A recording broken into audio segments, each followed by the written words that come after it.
All right, so we started up the Nvidia stream here, guys. We started up the Nvidia stream. Again, as soon as we close this down, it's immediately going to bring you to the Nvidia stream. So we'll see you guys over there. Again, don't go anywhere. As soon as we hit close, it should bring you straight to the Nvidia stream. We'll see you guys over there.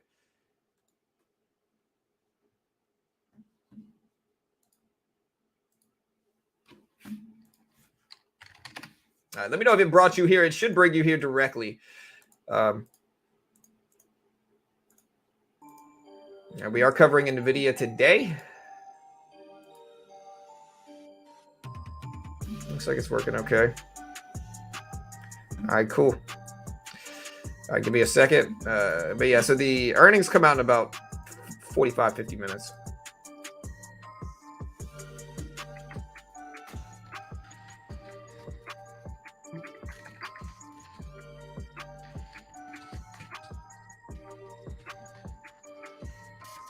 Nvidia bouncing up at 207s.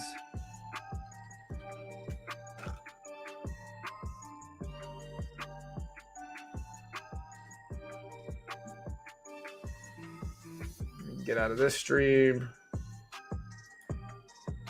Looks like we're here. Let me know if it redirected. It should. Did it redirect you? There it goes. I think it redirects you. All right, cool. Yeah, it looks like it did. All right, nice. Just making sure that worked. All right, guys. So Nvidia expectations. All right, so Nvidia expectations are for 81-cent profit per share for Nvidia.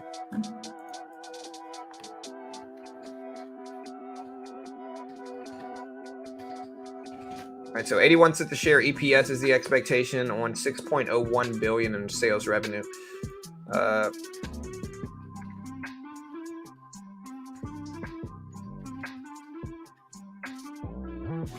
That's the expectation there. Hey, thank you, Chris.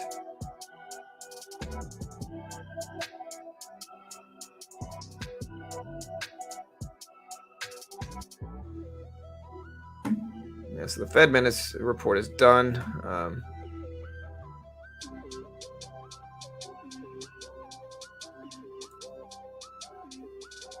right, market bouncing up a little bit at 398 roughly. Again, Nvidia bouncing up a little bit as well. We'll see if it continues.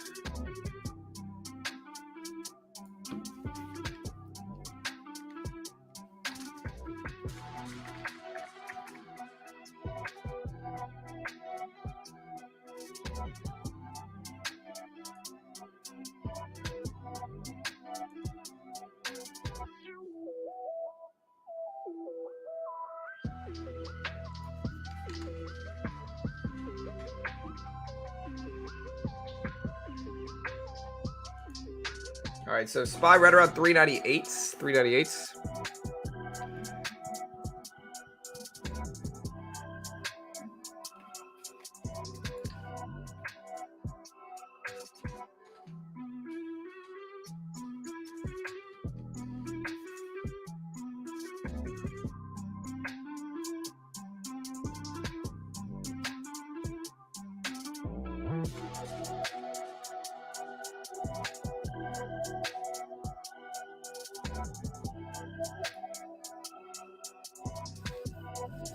All right, guys, so we are here again. Let me know if you guys, we're going to do a poll here for Nvidia right now. Let me go ahead and start this stream up. I think we're already in it on this one. Yeah, we are. All right, guys, so we are here again. Let me know if you guys, we're going to do it. There we go. So let me see. Bullish or bearish on Nvidia. Q4 earnings report and call. Bull or bear, vote on that poll. We're also going to do a Twitter poll. Follow me at Beginner Trades. At Beginner Trades is my Twitter handle.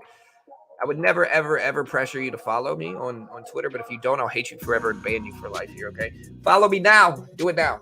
I appreciate the love. Thank you guys so much. All right, team.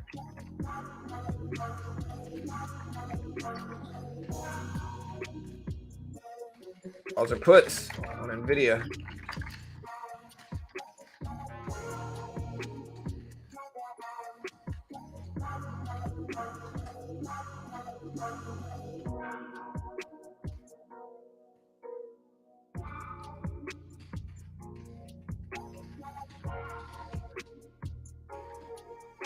All right.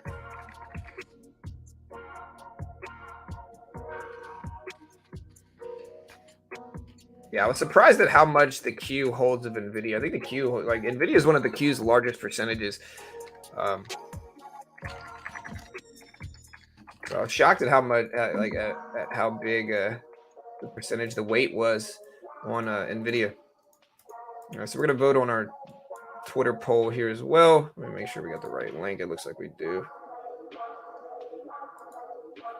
There we go. Looking at our polls, mostly bears. It looks like we got that poll live. Vote on that poll here on Twitter. Again, if you want to, I'll go ahead and post the full length here. Or I'll go ahead and post the full tweet. I mean, once it finalizes.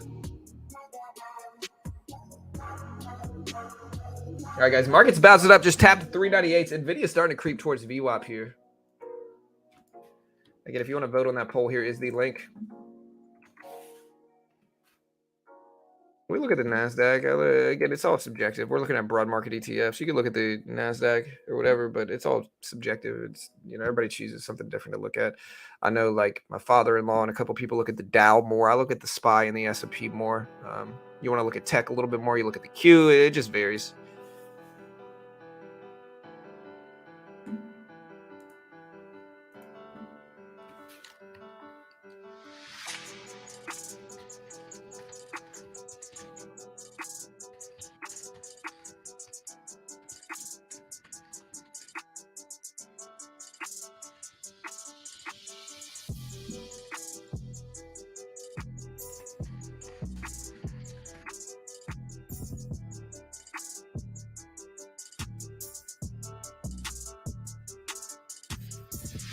All right, we'll put the timer up so we can see when the data actually comes out. Market bouncing back a little bit here. So what do we got? We got all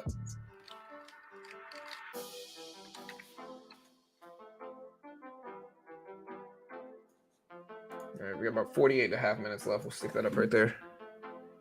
Yeah, natural gas. A lot of people have been talking about it. What's a natty ETF?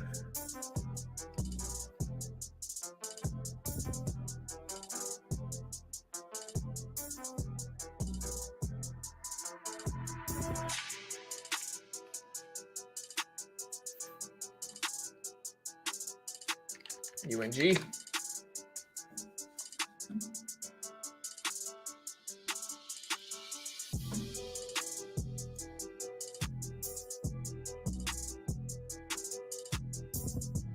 I might buy this up.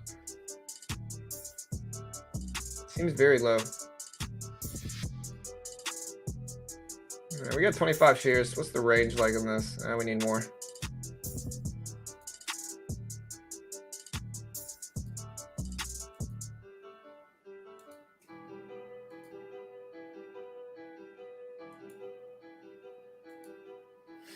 I'll take 200 shares.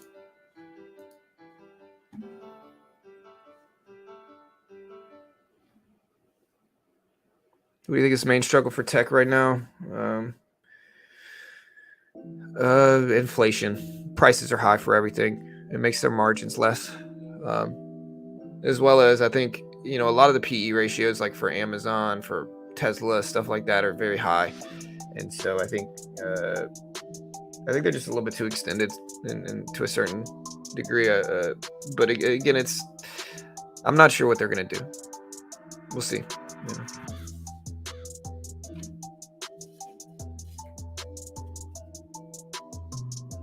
Honestly, it was cold. My winter was cold, man. It was cold over here, bro.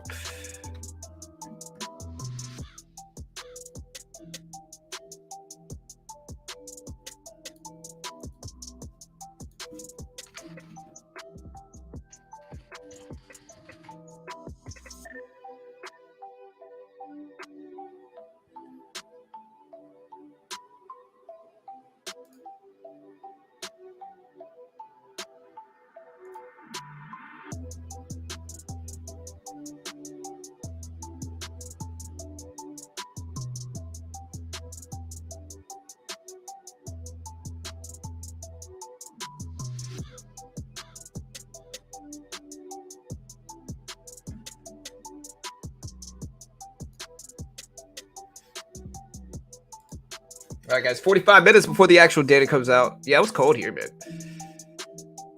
I don't know. Vote on the poll. Calls or puts, vote on the poll.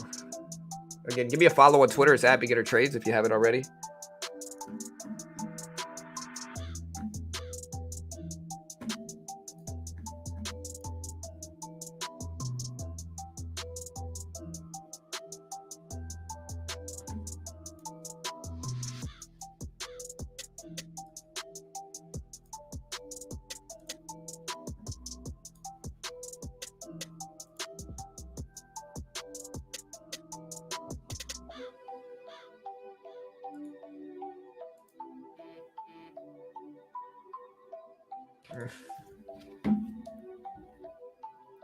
My mom's asking me for money.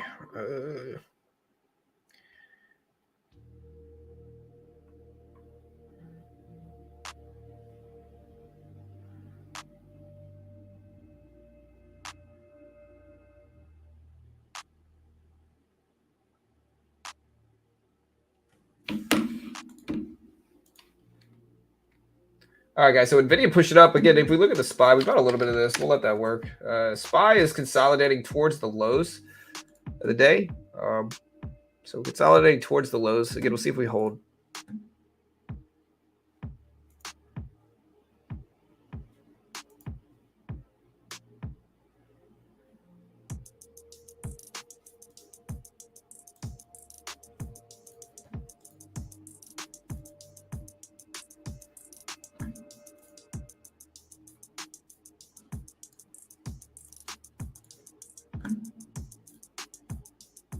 All right, still bouncing up a little bit for stocks.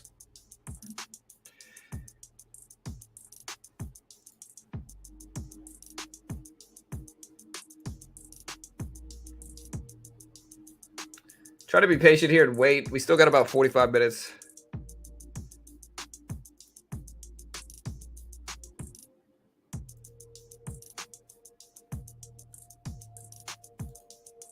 Market's testing 398 now. Again, we'll see if we break out of it, but we're testing that spot now.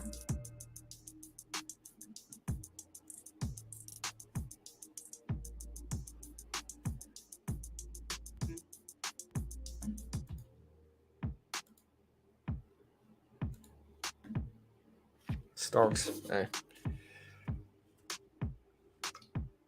Hey, get Nvidia SPY starting to pop back.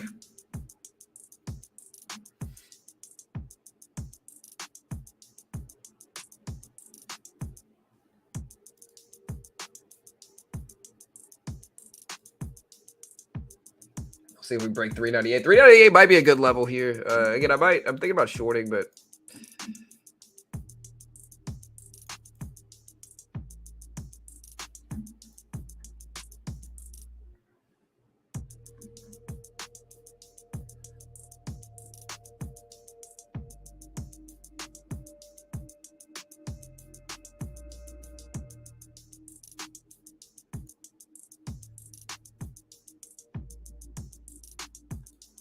right at 398. Again, we'll see if we can break over it. Time will tell. Part of me wants to short right now. I'm thinking about shorting, but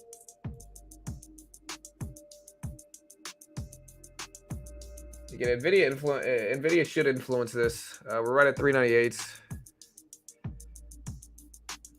All right, we just made about $90 in futures shorting like we wanted to. We ended up doing it.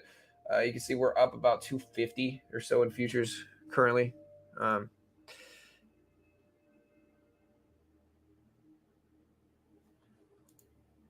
They gotta wait it out and let stuff happen.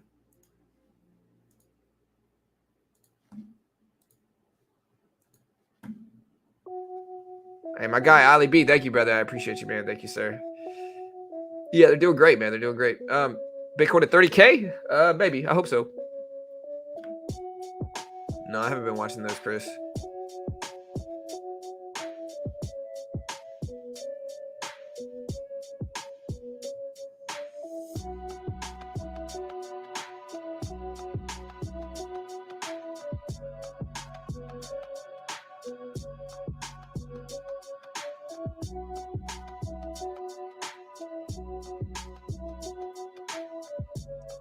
SPY looks bad on the daily chart. I mean, I don't know, man. It's such a daily charts is such a subjective interpretation here. Again, here's a daily chart. So like, if you zoom out, you know, we're obviously in a longer term downtrend. If you zoom in, we're in this trend, and this is the trend that we called a few days ago. So I mean, you know, again, it's very subjective. Interpreting the daily chart is just subjective. You know, again, we might be pulling back to like a trend line right now that could push a bounce back up there, but we'll see. Again, I'm not saying it's going to happen, but that's kind of what we're looking at now.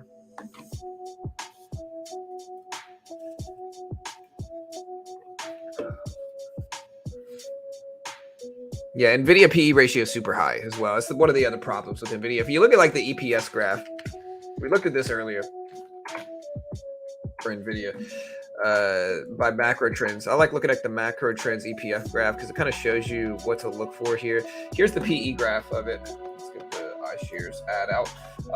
You know, yearly EPS is about 235, so it could be better for sure. Could be better. But about 235 on the year.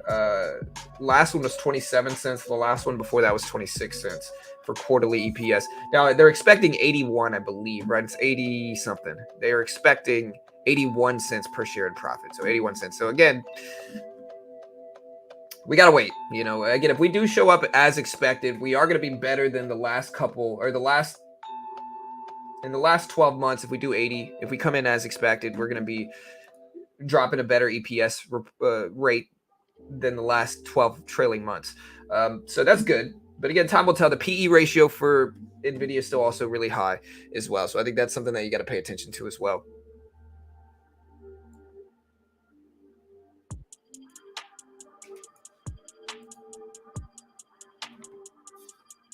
Hey, thank you, Amir. Thank you, man. All right. So yeah, again, so the actual earnings report doesn't drop until like 4:10 or 4:20. I mean, is what it is.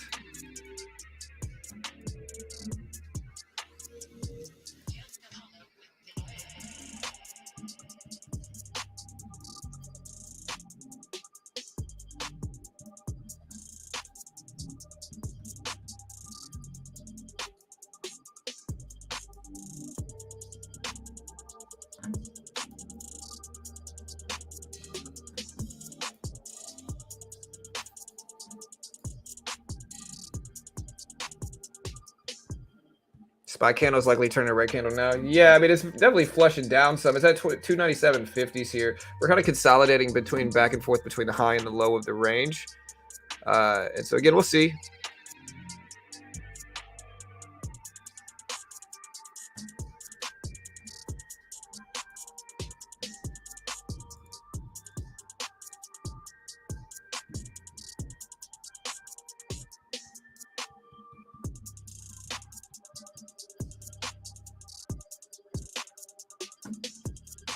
Same cycle that got October lows says March higher lows. Maybe. I hope so, man. Again, I hope we do positive.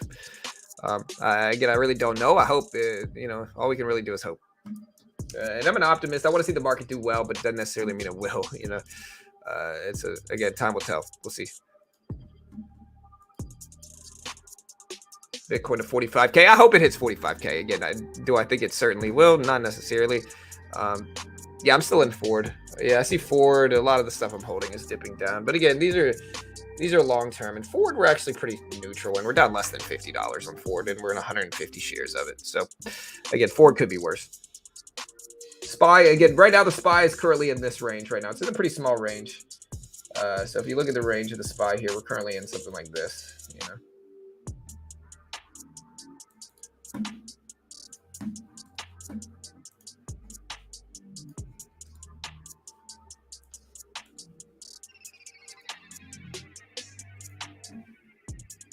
But back up to 398s here on the SPY. So you can kind of see we are popping back up there over and under, over and under. And again, we'll see. But Nvidia earnings today are huge. And again, they should be fun to watch.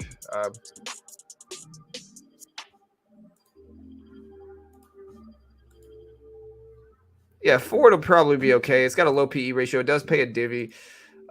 So again, it's one of those ones that I've kind of scaled into over the last couple of weeks, but we're not super extended. You know what I mean? It could be a lot worse. We're down less than $50. Same thing with like Microsoft and Google. Like we're in those, but we've kind of established pretty close positions to where we are now. Like we're not, we're still pretty close to my average in all these trades. And so we're going to give them a chance to bounce up. Hopefully we can. SPY broke over 398.20s here. So over 398.20s. Intel cut its divvy.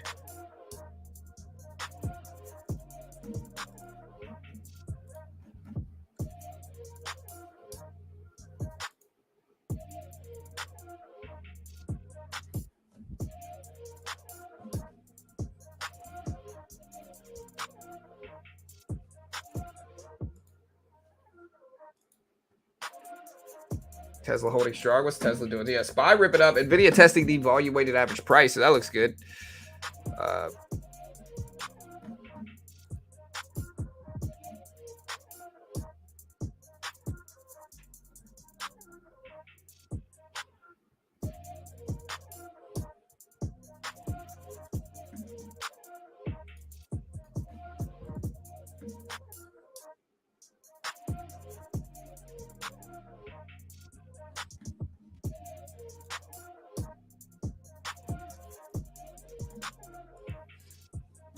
SPY have some liquidation. Yeah, so market back up to 398.50s. Nvidia testing the VWAP here, the volume weighted average price.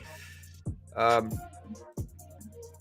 see if it continues up, but we're going to give it some time. Hopefully let it work some.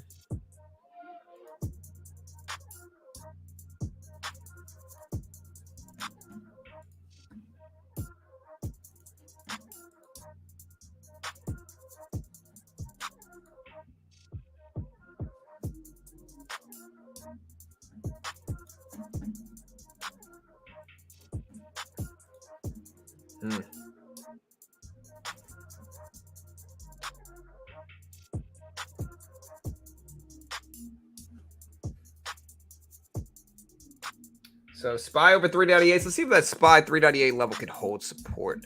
Is what we want. We want 398 to hold support. Again, I don't know if it's going to, but we want that 398 to hold support. If we do that, then maybe we'll take a position based off of like, some of these other positions. There are some of these other trades, but if it can't, then we'll have to wait and time will tell.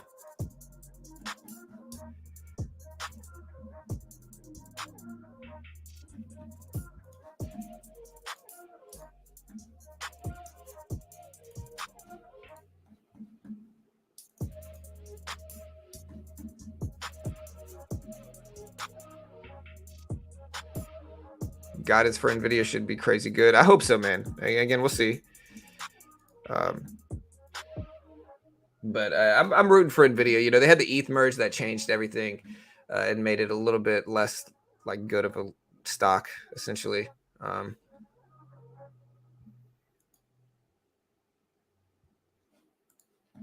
Because a lot of people were using them for chips, and then after the ETH merge, people weren't using them for chips anymore, and so it made it a little bit different in terms of their business model. But the PE ratio is still kind of high. It's the only thing stopping me from putting like big size into it.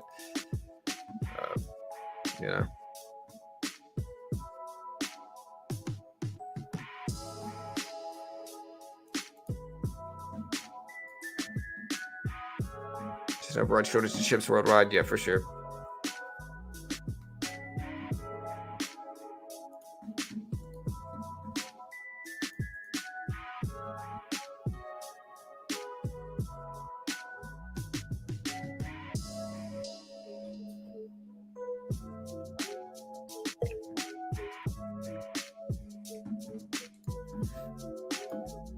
All right, guys. Again, we got a couple minutes.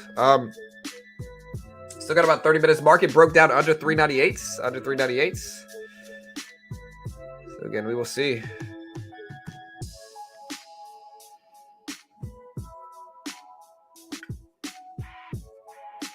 They were also scraping pennies off of every minted coin from their GPUs.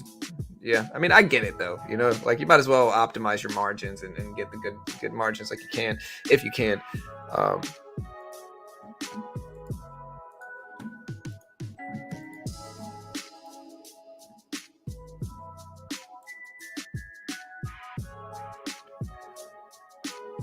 I got Ford Raptor and Ram. I like Ford, or I don't like Ford vehicles, to be honest. I've never been a big Ford guy. So I've never really liked Fords like that. So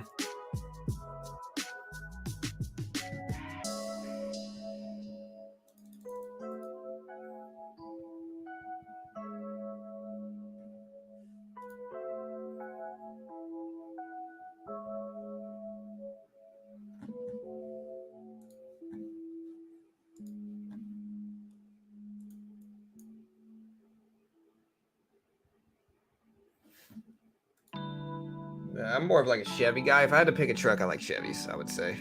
You know.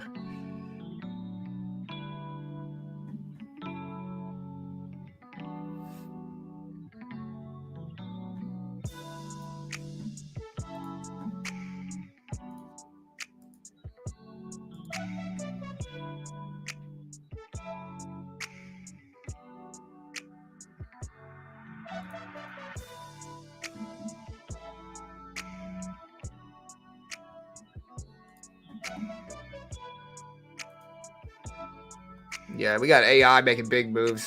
So it'll be an interesting dynamic in the market with AI coming in play. Again, Microsoft, a lot of people watching Microsoft. Market's starting to pull back a little bit now.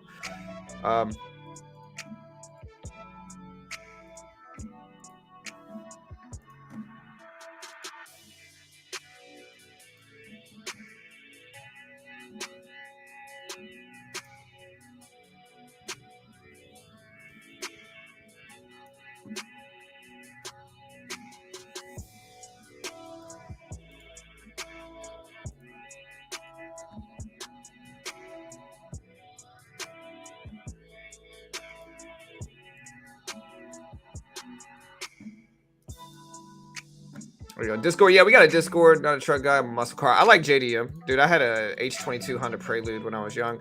Loved it. VTEC, I loved it, man. Used to race it a little bit. It was fun. But I'm more a JDM person too than trucks, to be honest. I'm more of kind of like tuner. I grew up on the Fast and Furious, so.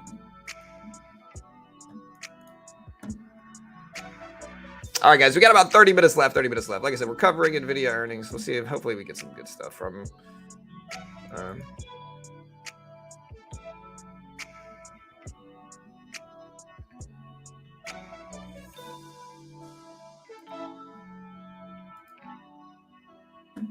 Lucid calls. Yeah, Lucid expectations are coming out today, too. JDMs are just more fun, man. Like, unless you're really going mudding in a truck, trucks are cool, but like, I don't know, man. Like, trucks are cool. I'd rather a fast car, though,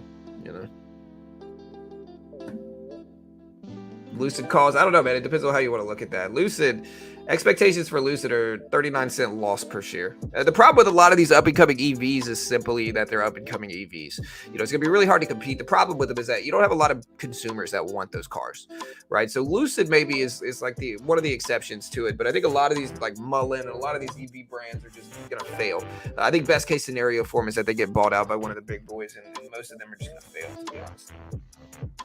And so with that, like, Lucid is interesting because I think Lucid has that luxury look to it. But I will say, like, Lucid needs to be very fast, like faster than Tesla. Like, if you want people to buy a Lucid, you need to have some type of overperformance over Tesla. Like, you need to have something that's performing better than Tesla. And I think they're going for luxury with Lucid.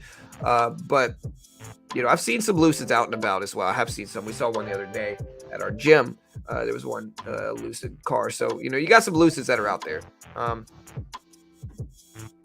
But I think a lot of these EV brands are going to struggle because, again, you just don't have enough customers wanting to actually buy them. Rivians. Yeah, Rivians are cool.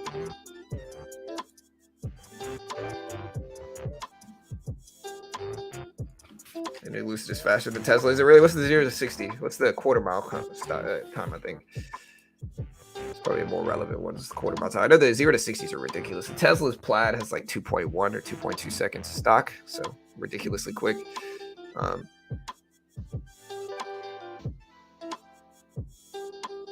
Tesla will probably release a Model 2 with all-wheel drive. Goodbye, all other small EV companies. Yeah, I mean, the problem with Tesla, not the problem with Tesla, the problem with these up-and-coming EV brands is that they could have the greatest car ever, but it's going to be really hard to find customers that want to buy them. You know, like Mullen, terrible company, like interesting battery technology, but it's never going to succeed as a standalone car company. It's just never going to. It doesn't have enough people that want to buy it. You know, when you have somebody at home and you say, hey, what kind of EV you want to buy? Nobody's saying Mullen. You know, they're saying Tesla. They're saying, you know, Ford, you know, Chevy, Mercedes, Porsche. That's what they're saying. They're not saying Mullen, you know, and so with the automobile industry being pretty low margin business, it's going to be just hard to make money. That's the problem, you know, and I'm not saying some of them are not going to get past that problem, but I think that's the problem, you know. I think that's the real problem there, is that it's going to be hard to make money. It's going to be hard to get sales. And if you look at their production numbers and their sales numbers, you know, they're struggling. A lot of them are, at least.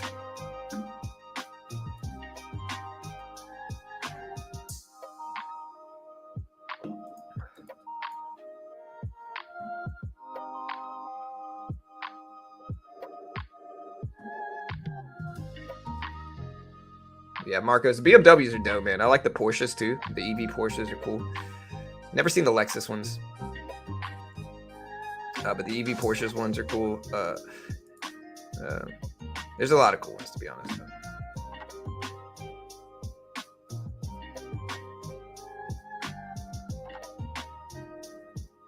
Yeah, there's a competitive sticking point, 100%, Stuart, and that's the real question. Again, Lucid is kind of like luxury. Like, it's kind of like the luxury EV brand. I think that's a good niche. You know, it's not meaning they're going to succeed, but I think that's a good niche. It's better than a lot of these up-and-coming EV brands that just don't have anything unique about them except that they're EV. And, you know, again, it's going to be really hard to compete with the big boys in that regard. Again, some of them might get bought out for their technology just because other companies, it's easier to just buy them out than engineer those things themselves. But it's going to be a struggle, I'm telling you. You know, it's just going to be a struggle.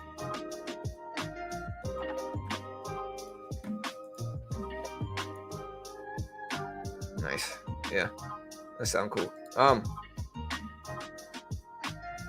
They beat a Tesla Plaid in a drag race. Which one's EH? Which ones, man? Oh man.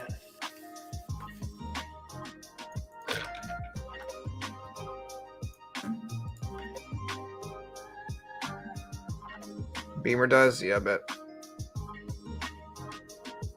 At the end of the day, unless you could buy a car, truck with cash, yeah, dude. I mean, you just pay so much, bro. Honestly, the dealerships would rather you not buy cash, right? The dealerships would rather you lease it all day. You know, they want that. They want to earn that percent from it. Like they do not want you to pay cash. You know, they make so much more. You know, again, you pay twice as much when you loan it out, when you finance it. Again, buying a car is one of the worst decisions you can ever make if you don't have the money for it. Buying a new car specifically is one of the worst financial decisions you can make if you finance it. Because people get locked into these ridiculous financing deals where they're paying so much extra for cars that are going to depreciate, you know, huge percentages just by the time you drive them off the lot. Again, the only way you should be, there's two scenarios where you should be buying cars. If you want to buy cars, you can either pay for it outright. You can just buy it outright and not have to worry about it and just pay cash, right? That's an option. Something else that wealthier people do sometimes is they lease them, right? And you might say, oh, well, don't wealthy people buy cars? Not necessarily. You know, like say you want the newest and best always, right? Are you going to buy a new car and then sell it every time? No. What makes more sense for people who are making enough money is just to spend 5 to 10K leasing a vehicle. You know, every year you get the newest one. That's what a lot of them do. And again, which decision you should make depends on your situation.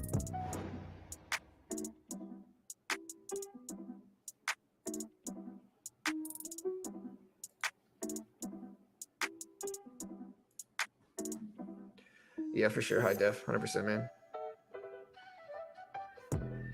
Again, just depreciating assets is the thing you have to understand is what it is. It's depreciating assets, you know.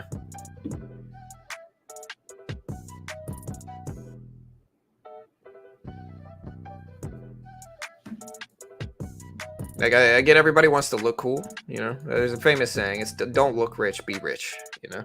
Who cares what kind of car you drive? You know, unless you really have it like that. Like if you have it like that, fine. But if you don't finance a freaking car, locking yourself in for a decade, paying ridiculous prices for basic cars, you know. I get it, not everybody has the cash to pay for one, and I understand that completely. But, you know.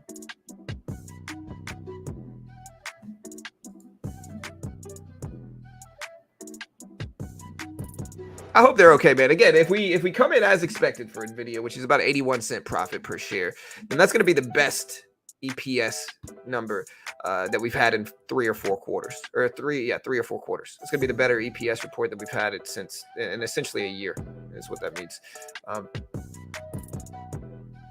Yeah, houses, man, you pay so much more for houses too. But again, one of the benefits of a house that's not the same as a car, right? Like there's a difference. Like, okay, you might say, oh, well, isn't a house the same thing? Not necessarily. Like a home is meant to keep up with inflation, right? You buy a house, right? Even if you mortgage that home, time is going to be a value to you because over time, the amount, like say you're paying $300, $400 a month in a mortgage, which is, let's say you're paying $600 a month in a mortgage, right?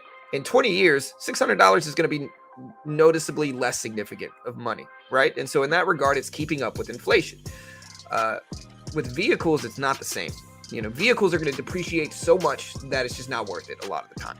You know, that's the difference, is that with a house, whether you pay cash or whether you go through a mortgage, with what I just said, it's still going to keep up with inflation to a certain extent.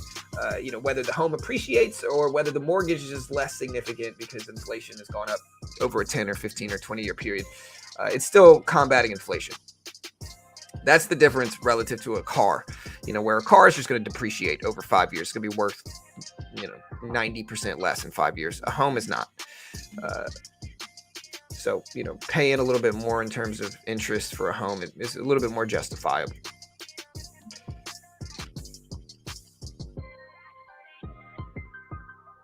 Well, yeah, I mean, it depends. You can also write it off. It's a business expense. You can write off your car that way, and so you're essentially paying less. You know, there's a lot of ways you could do it. I'm just talking about regular financing, you know.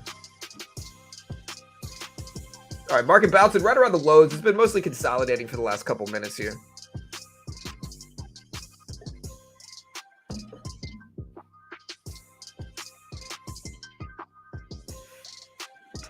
All right, guys, we got about 20 minutes here, 20 minutes until the numbers come out.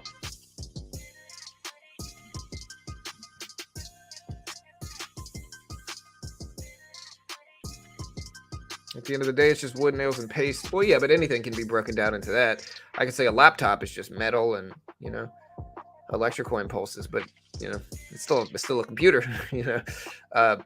So homes are, but again, you got to look at it in terms of keeping up with inflation. That's why you do it, right? Because if you save up 300K in 30 years, 300K might not be as much as you think it's going to be.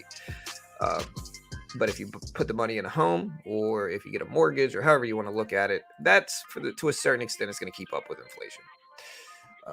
That's what gold does as well. That's what houses do. That's what putting your money in the S&P 500 will do. It'll give you 8 to 12% a year. You know, that's the value of it. I know everybody's got big eyes and wants to get rich, but, you know, to a certain extent, a lot of it's just keeping up with inflation.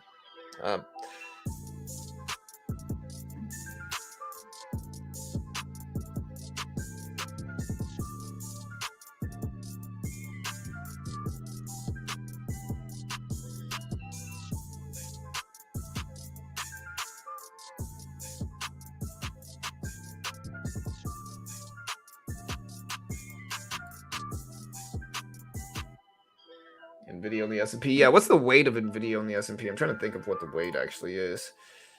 So we did our Fed minutes report. Most people thought we'd get a bullish response. We kind of, they were definitely wrong. I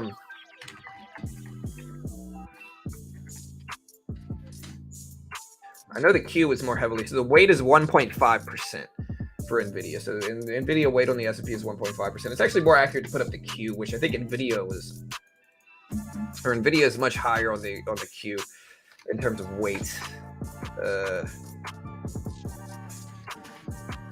Nvidia weight on the Q is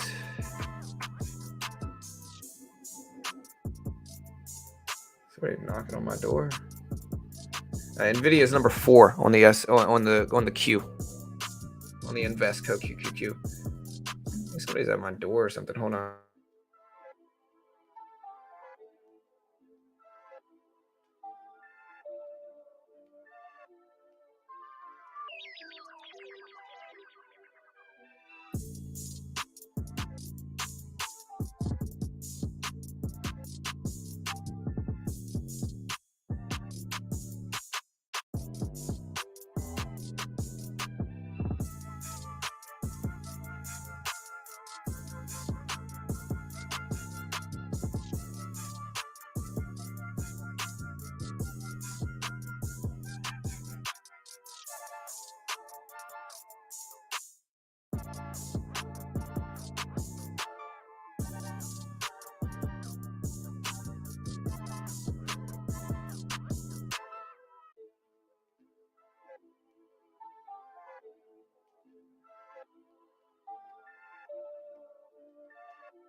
Oh, my bad, guys. I'm talking to myself. So yeah, so Nvidia is number 4 on the Q, right? So it's weighted number 4 at 4.2% of the Q. On the S&P 500, it's much farther down. You can see Nvidia currently at 207s. The Q is at 293.20s.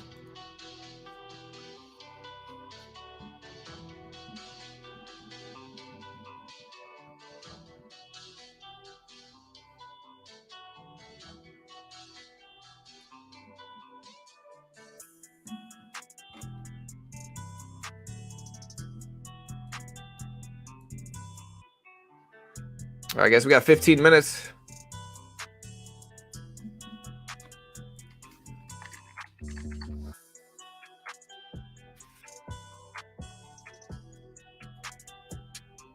What's your favorite fast food? The one I probably go to the most is chicken based. So like Cane's, Popeyes,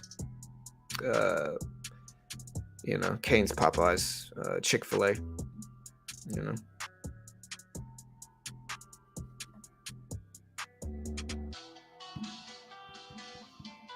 It's not impossible to predict, but it's certainly difficult.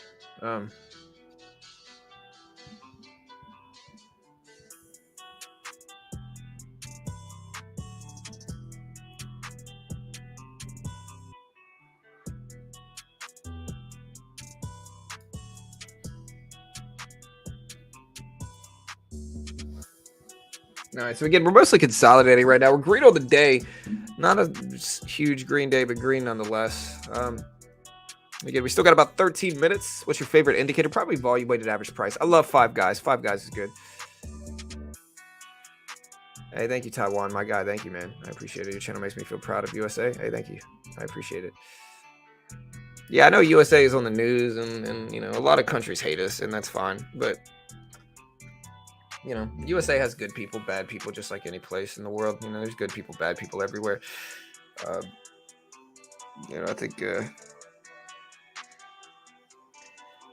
think it's easy to just kind of judge based off of news, but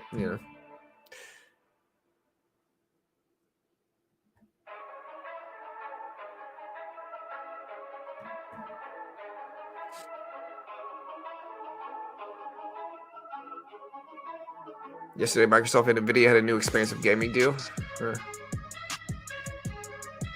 Benzinga, Jerome. But again, Benzinga, I'm friends with Mitch, with Money Mitch over there. I went to his wedding. He's like a good friend of mine, who I've worked with a bunch before. So I'm definitely biased, but I like Benzinga. Benzinga, I think it's easier to use and getting up there in terms of utility. It's solid.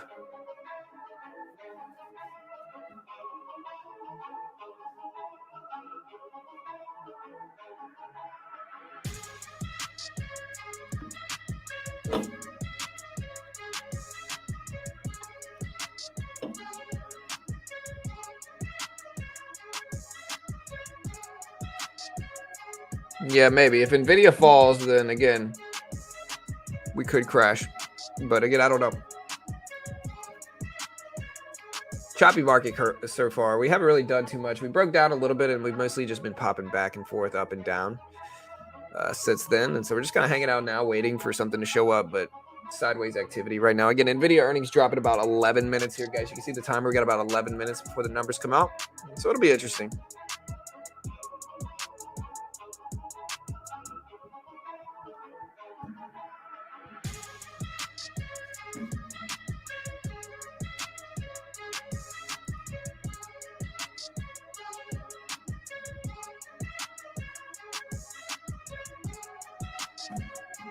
Gold now.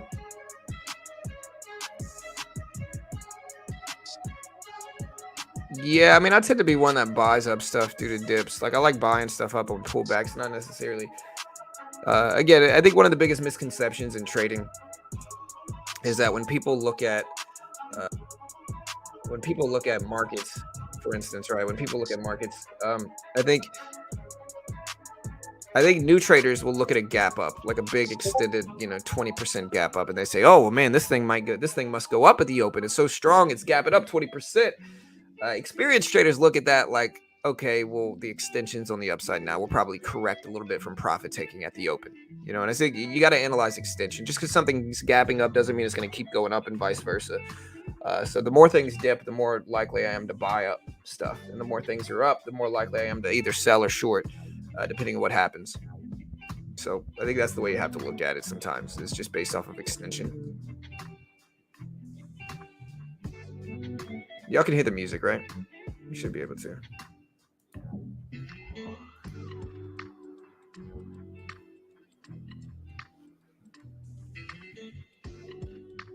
All right, guys. Nvidia earnings in about 10 minutes. 10 minutes for Nvidia.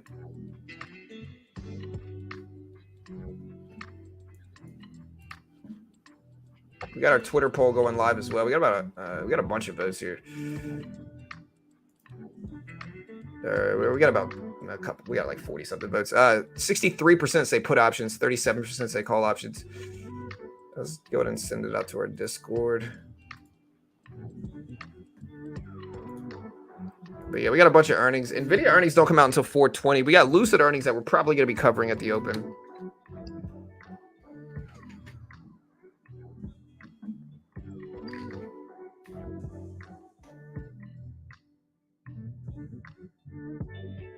Thoughts on Lucid? I think Lucid's cool. Again, I don't know whether it's going to succeed or not, but I think it's cool.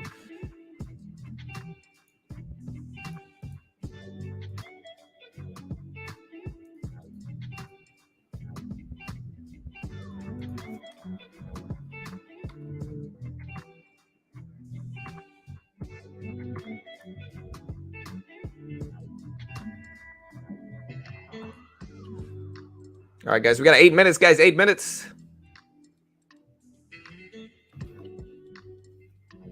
I don't know. I think TikTok's cool and all, but I think part of the thing is like a lot of people overanalyze TikTok views. I think one of the reasons they get so many views there is because you have to watch the videos so much over and over again because they just keep replaying. And so sometimes you just kind of leave them there accidentally and that racks up views.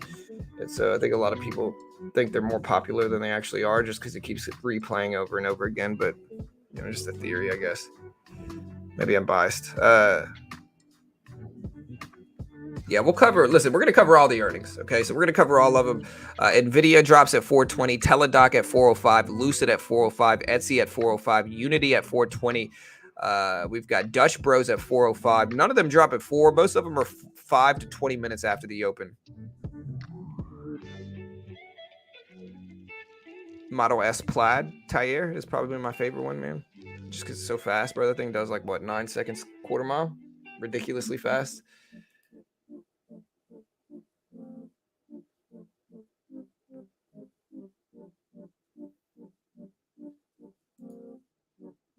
We'll see what Nvidia does to tech, though. It should boost tech.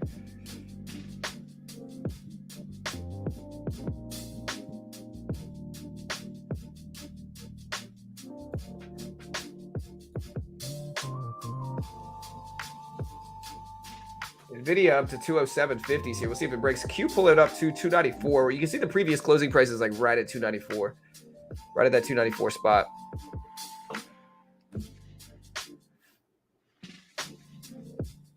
Again, Nvidia expectations are 81 cents a share. We got Lucid numbers too coming out.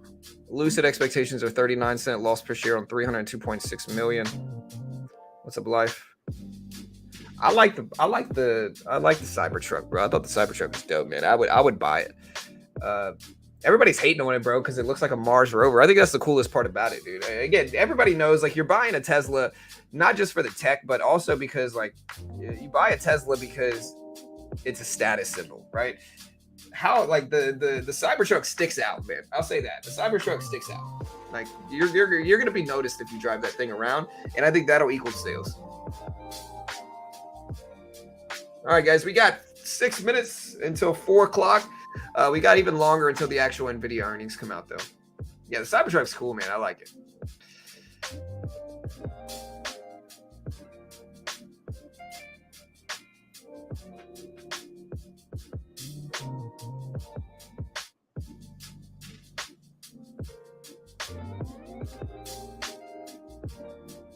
Yeah, we'll see how many people actually buy it. That'll be a different story. Again, Nvidia choppy, Q slightly red on the day, but pretty close to break even now.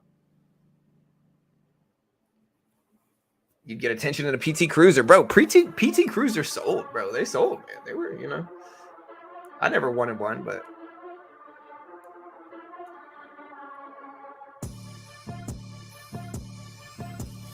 I forgot what they look like. I gotta look at this now. Man, I saw a lot. There were PT Cruisers were selling. They were around for a decade. They had a decade-long run. Problem is, they look like a hearse.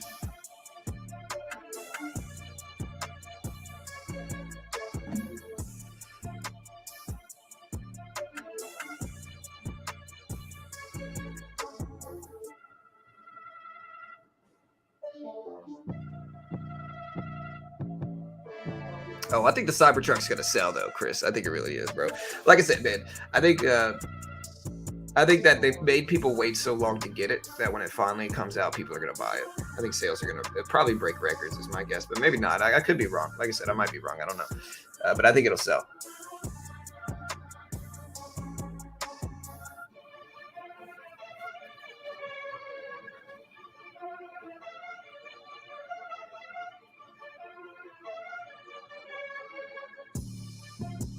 Yeah.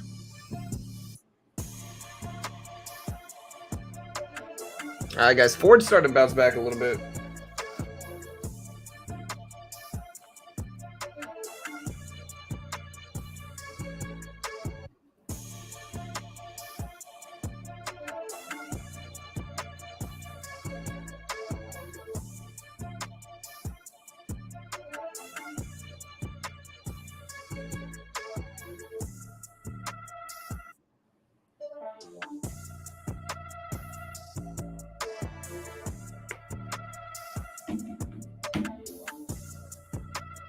Yeah, maybe their ability to produce them is what's going to lag. I don't know, but again, I think if pre-orders show the tail of anything, I think its sales are going to be solid. But again, I could be wrong. I really don't know. Yeah, I think pre-orders. Yeah, Stewart for sure. I think pre-orders are a pretty positive sign. But again, not sure.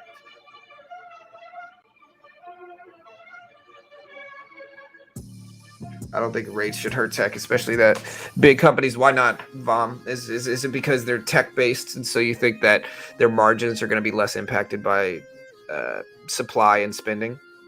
I guess is probably the logic there, but I don't know. I still think I watched a lot of the big tech companies' earnings reports of the last year, and a lot of them blame their problems on supply problems and shipping problems. Regardless of whether they were tech or not, tech ones did more so than a lot of other ones. So I don't know. I think every company, big and small, tech or not, is affected by rate hikes.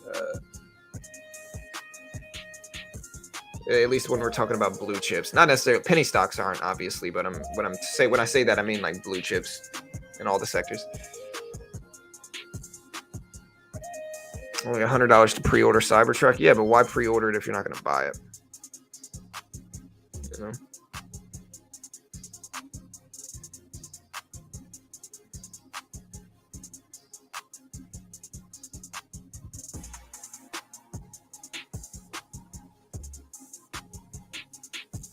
All right, guys. We still got we still have about 20 minutes until Nvidia actually drops their earnings. We are also going to put it in sub-only mode, guys. So, hey, listen, help me hit 100K. Or help me hit 101K. We're almost to 101K. We'll probably hit it today. If we're not there already, we should be pretty close. But, yeah, we need like 120 subs. Maybe less than that now. Yeah, we need 100 subs, actually. So, hey, hit that subscribe button, guys. We appreciate it. Sub now if you haven't yet. Help us hit there. Microsoft bouncing back a little bit.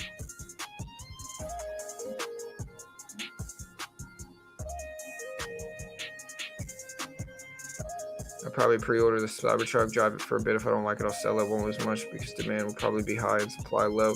Yeah, it could be something where you could resell it and do some stuff. Maybe.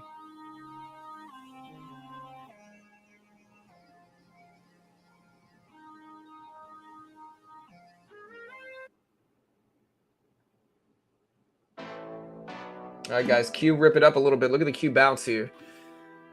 So the Q is rebounding here. I'm going to see if I can stick something in my window to block the sun. So it's not too much.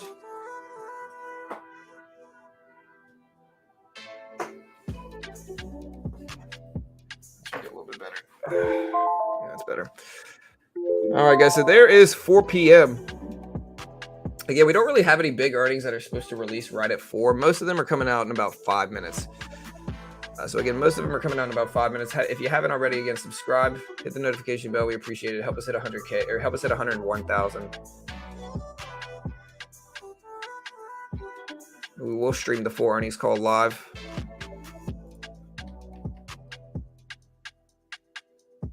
NetApp is the only one that had numbers dropping at 405 or at 4.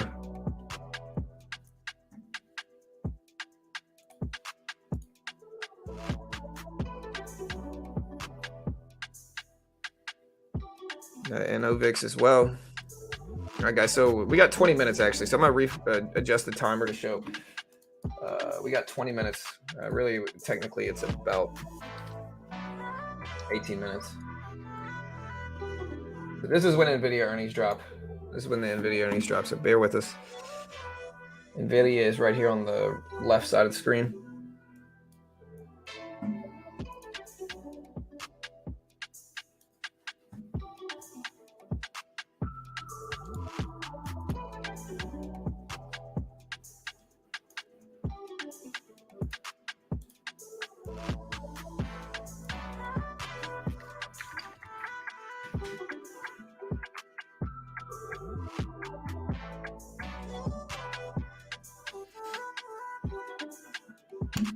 All right, guys, so you can see the Q rip it up a little bit. Nvidia hasn't really done much since the closing bell, but we still have about 17 minutes left until the actual earnings report drops. And then the actual earnings call will start at 4 p.m. or at 5 p.m. Eastern Standard Time. So we got time for that as well.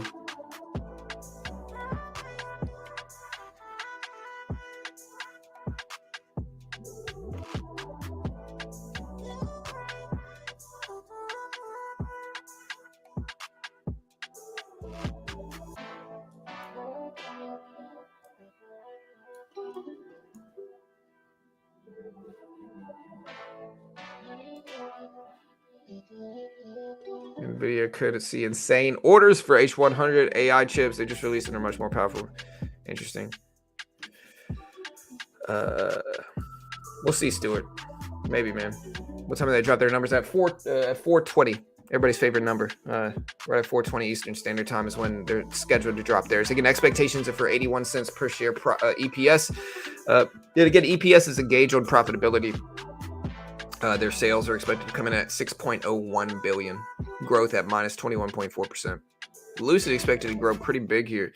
Expectations are still for a losing EPS of 39 cent per share loss on rev of 302.6 million.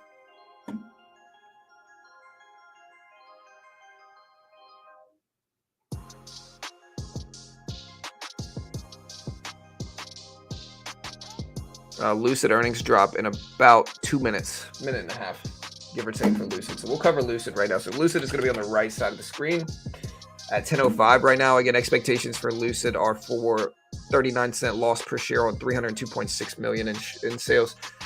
So Lucid coming out with theirs pretty soon here in about a minute. Let's get ready. We're going to get all our sources ready to cover Lucid earnings. Bear with me.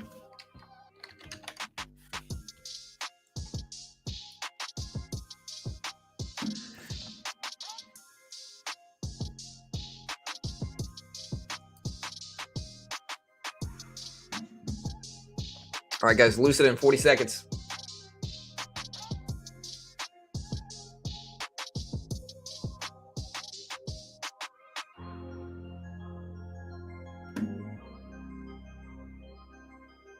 Yeah, we'll cover SE2. We'll cover all this stuff as well. We'll cover it all, put it on the screen as fast as we can.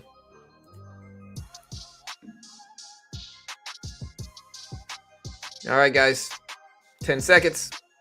Again, make sure you hit the live button next to the play button. Make sure your live button is red so you know you're caught up.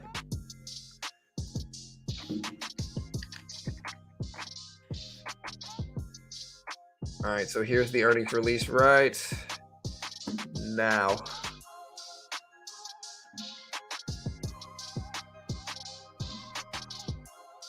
Watching for Lucid, nothing for Lucid, nothing for Etsy, nothing for eBay. NetApp dropped theirs a couple minutes ago, nothing yet though. Nothing out for Lucid yet, waiting here. Nothing for Etsy either. Nothing for eBay.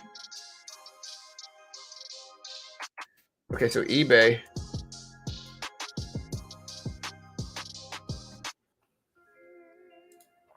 eBay posted better than expected fourth quarter results. Revenue of 2.5 billion. All right, so Lucid is out. Production guidance exceeded with 3,493 vehicles in the fourth quarter. They produced 3,493 vehicles in the fourth quarter, up 53%, 7,180 vehicles in 2022, exceeding the annual production guidance of 6 to 7K. Revenue of over 257 million and annual revenue of over 608 million. They ended the quarter with approximately 4.9 billion in total liquidity. In 2023 production guidance of 10 to 14,000 vehicles. Lucid is flying down on this, flying down here, down from 10.05s all the way to 960s here. eBay reported theirs. We're going to cover eBay right now. So eBay just dropped theirs. We're putting their number up in chat. Waiting for Lucid's actual EPS report to show up here, but they are not looking strong in this. Let me look at another source for this.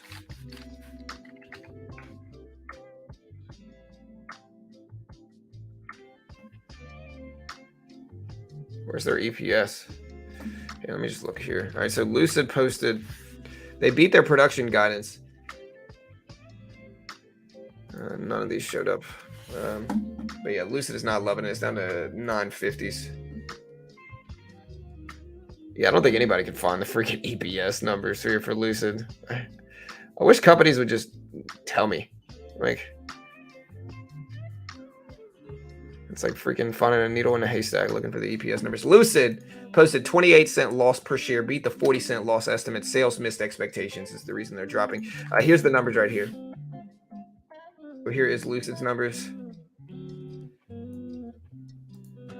But yeah, Lucid is not loving this. Somebody asked me for Etsy. So there's Lucid. Etsy out. Etsy posted 77-cent EPS, missed the 80-cent estimate. Sales beat expectations at 807.24 million, better than the 751 estimates. So Etsy was mixed. They missed on EPS, beat on sales rev. Guidance came in a little bit better than expected for Etsy. So Etsy is probably going up, I'm guessing here, right? Lucid all the way down to $9. Yeah, so Etsy's up big because they did mixed results but good guidance. eBay, we saw eBay posted their numbers here. They posted a slight beat on everything for eBay. So eBay did a little bit better than expected. We also had Teladoc, which are down now. Teladoc, waiting to see those numbers here.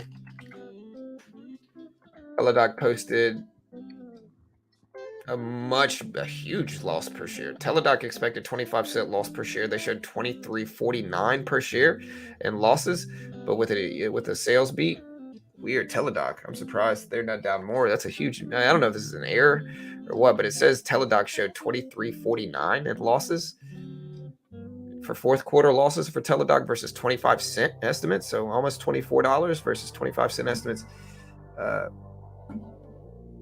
Yeah, there goes Teladoc falling even more. I'm surprised it's not down more than this, though, with that big miss on EPS, which is profitability. EPS is profitability. Lucid, all the way down to $9 a share here. Again, here's Etsy, just to give you the actual numbers. A big drop for Lucid, man, down to $9. Again, the reason this is down, we still got about 10 minutes. All right, so Lucid production guidance was 10 to 14K. What was expected production guidance? 10 to 14K expected.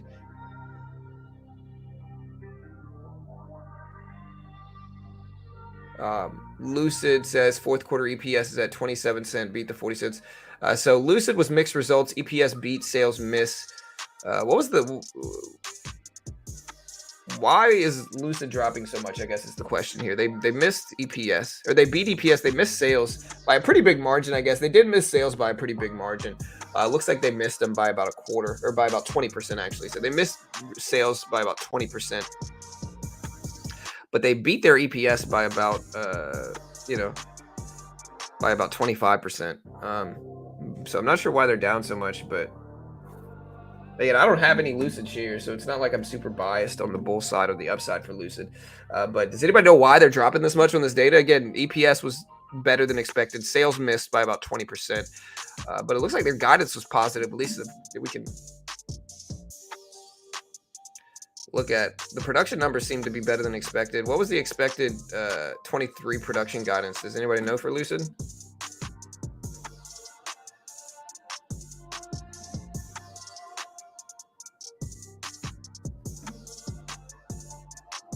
I might buy this.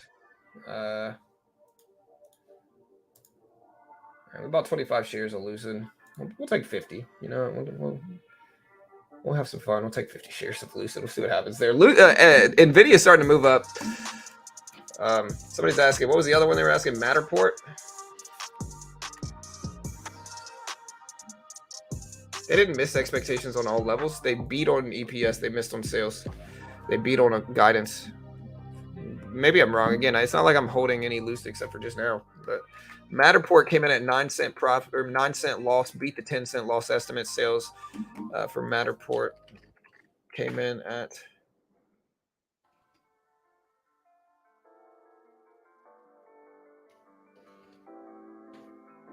I don't have to look at Matterport's numbers. They did 9-cent loss per share versus 10-cent estimates.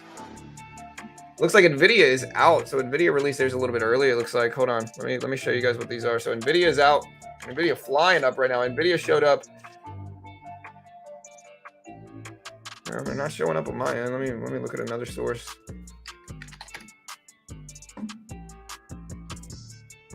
Let me look at another source here. Both my sources have not showed up for Nvidia yet. Nvidia flying up to 210.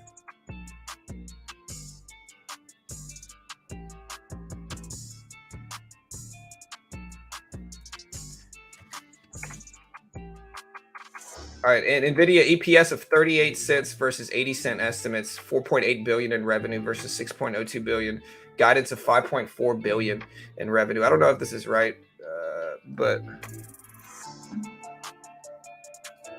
maybe that's wrong. I'm not sure. Again, forward-looking statements, all that stuff, but I'm not sure why Nvidia is up so much. None of the platforms I'm showing have Nvidia earnings yet.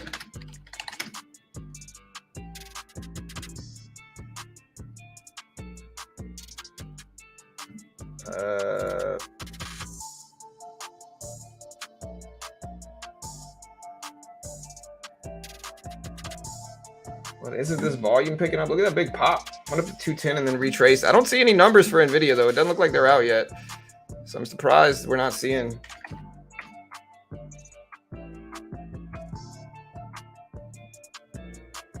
Okay, so JP Morgan Chase is putting out a $5 million, roughly a little bit under $5 million structured investment into Nvidia, I guess. That's causing them to go up is what it looks like. Yeah, they're scheduled to release in 7 minutes. So I guess that's what the reason they're up. Is it a $5 million roughly structured investment from JP Morgan Chase for Nvidia? Is that what's showing up? I see that showed up, but that showed up like 30 minutes ago.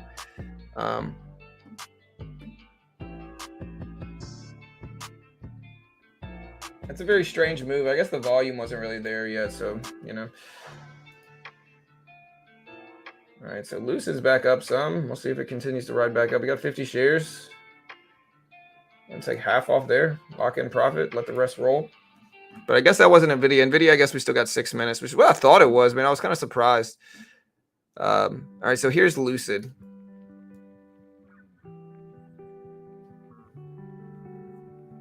They only delivered about 2,000 vehicles. That might be the problem with Lucid.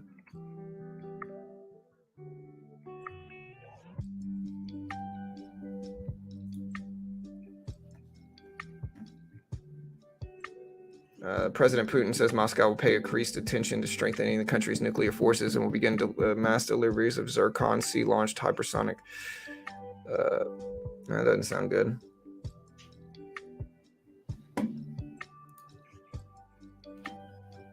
And we took a little bit off here, but we got 25 shares left to Lucid. I'm just going to let the rest ride. I mean, we're green in it. Might as well let it sit. Again, waiting for Nvidia to come out with something good, hopefully.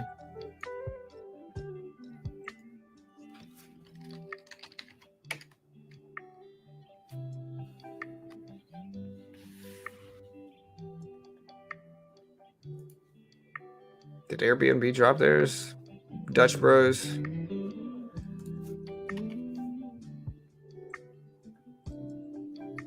Yeah, eBay. Most stuff beat. Etsy missed on EPS. Most stuff beat on EPS. Except for Etsy. All the other ones, all the other big companies that I know of, beat on EPS.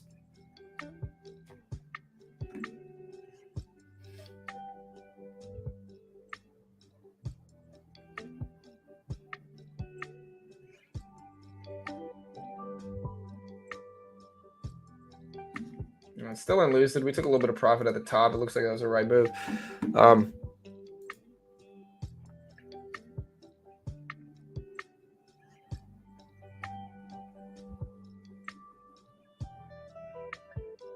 wonder how profitable a trading strategy where you only took big extended pullbacks after mixed earnings reports and you just waited for earnings to come out. You took big size on them. Sounds profitable, man. Again, I made money on a lot. Like these trades like Lucid. Here's an example.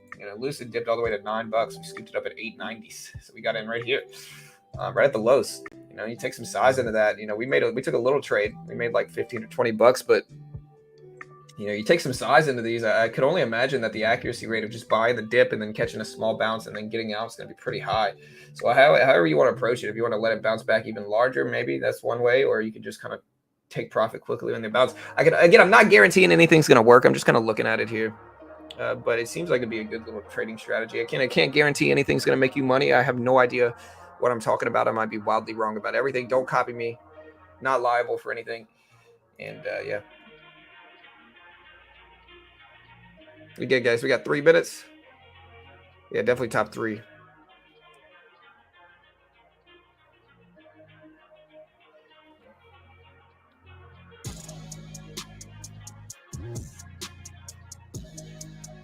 Yeah, for sure, Hassan. I mean, I think that's a lot of EV brands, though. All right, guys, 3 minutes. 2 minutes, really.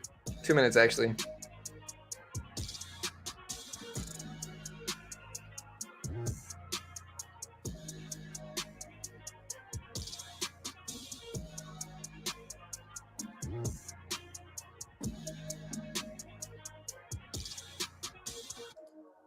Hey, y'all hit that subscribe button again. How we hit 101K? We should break that today, I think.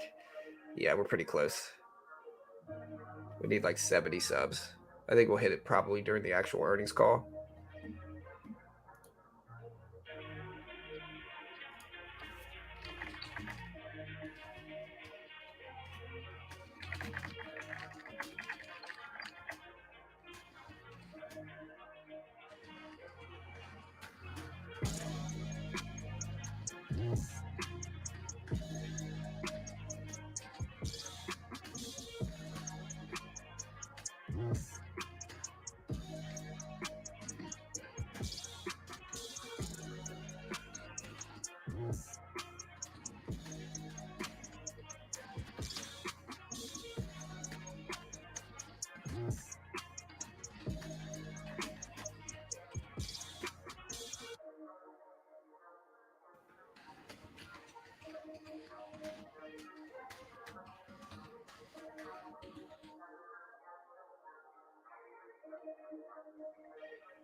All right, so Nvidia pulling all the way back to 208s here, guys. 208s again. We're in Lucid. Luckily, we took profit at the top, so that's nice. But again, data comes out in about 20 seconds, guys. 20 seconds. Let's get ready here. It should be good for tech regardless, I think, right? If they show positive. We get right at 208s right now. Here's the report. 10 seconds.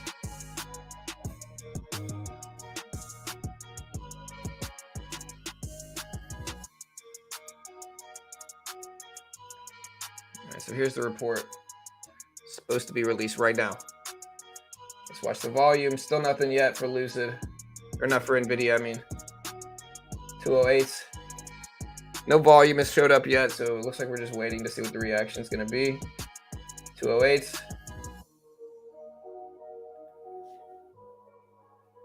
No movement yet here.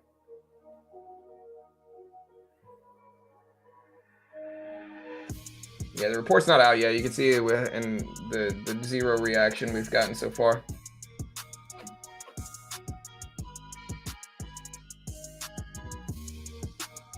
Looks like they're slow on releasing it. We're waiting here, guys. It's just not out yet. They haven't put it out yet. Somebody said my Fed minute stream was misleading. Bro, the Fed minutes is literally a Fed meeting reaction. It's not a meeting.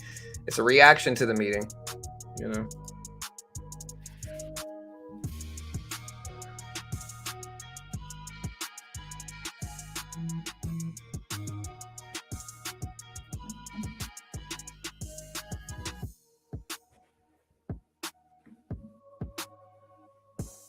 All right, so again, nothing out yet. It doesn't look like they're actually dropping the data yet, but they are going up, but the volume's not there.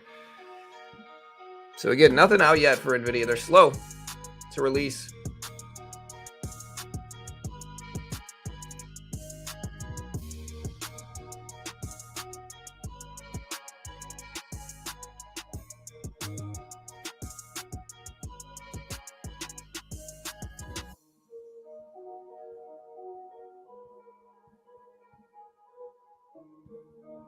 Still nothing here. Lucid bounced it up a little bit, but yeah, guys, sorry. Nvidia's late. Nothing out yet. Waiting here. No volume, though. You can kind of see it with Nvidia. They haven't really reacted at all. Everybody's just kind of waiting here for Nvidia to release. You can look at the volume. Volume's still light. Patiently waiting, team.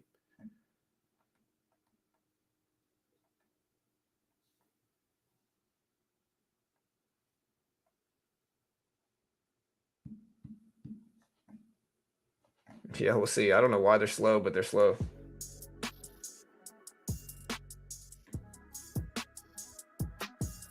Yeah, it is green, but... so the actual earnings call is at 5 p.m. Eastern. The earnings report should be out right now.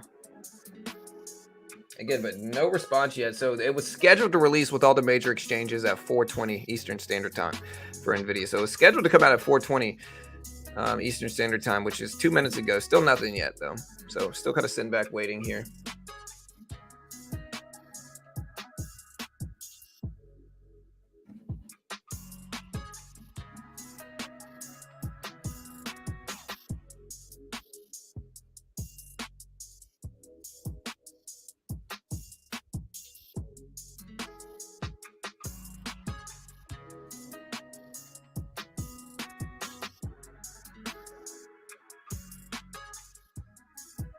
Nothing yet, though. Again, no volume. Volume is like, you'll see the volume pop up. It'll look like you'll at least get 1 million or 2 in volume from this as a reaction to it. Pioneer released their numbers, but again, we're still kind of patiently waiting for this to drop. They're late. Again, subscribe if you haven't already, guys. We appreciate it.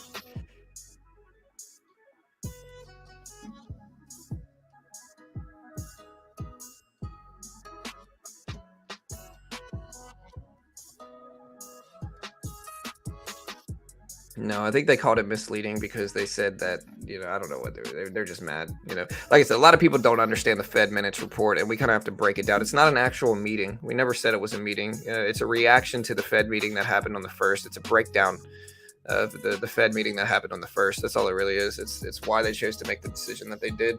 And so a lot of people who don't understand the stock market, you know, think it's a meeting, and they sit around waiting for a meeting when there is no meeting. It's just a PDF file that we review at 2 p.m. We do it every 6 weeks, you know. Oh wait, didn't Unity drop their numbers today? They were supposed to drop theirs right now too. Is Unity out with theirs yet? I don't think so, man. What is going on? All right, Unity came in, sales beat expectations. I'm not sure what the EPS was, but Unity came in at 450, 431 million in sales versus 438.8 million expected.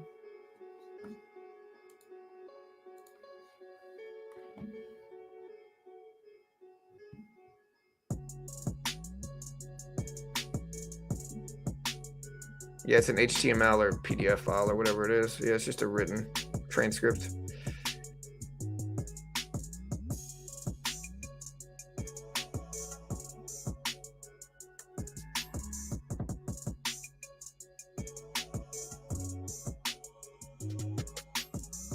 Is it true that Microsoft owns all of ChatGPT? No, they don't own all of it. They own a lot of it. Bro, what is going on with Nvidia, bro? Nvidia, what are you doing, man? Crickets over here. Maybe they're dropping it at 430.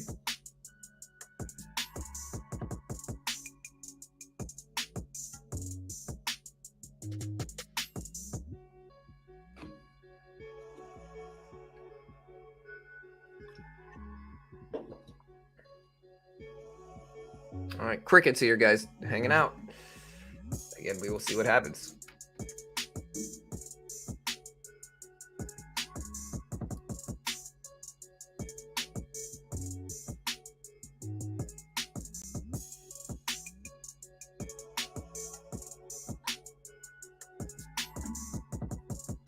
Yeah, it must be and maybe in 3.5 minutes, guys, at 4:30. I don't know.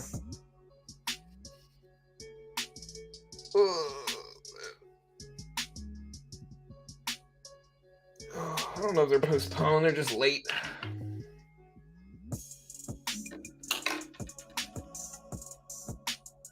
All right. Well, good luck, B. Unity Falls.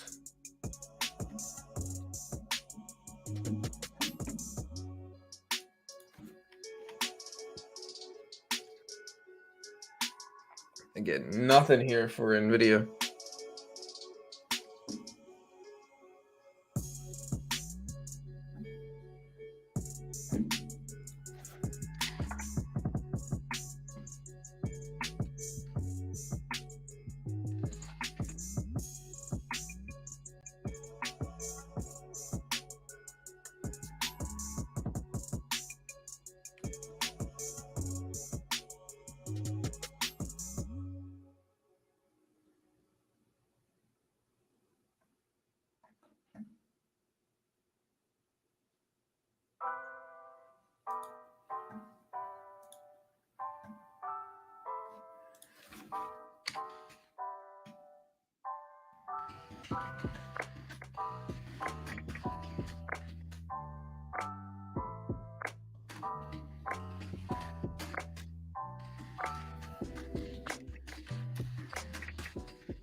All right, guys. So again, waiting on Nvidia. I'm guessing they're going to drop theirs in about a minute at 4:30. I guess the actual earnings call scheduled for 5 p.m. So that's in 30 minutes. But I guess we're going to wait. I guess that's what we're waiting on.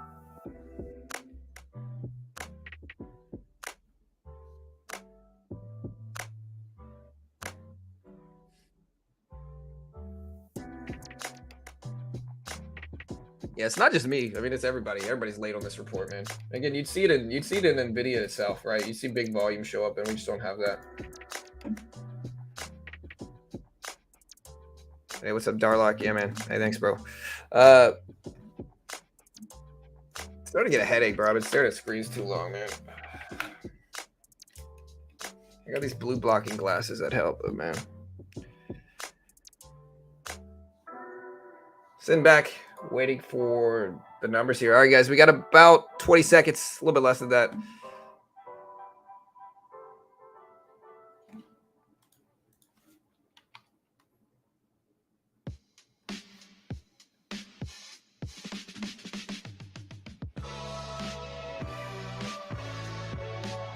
All right, guys, there it goes. There's 330. Let's watch to see if they drop.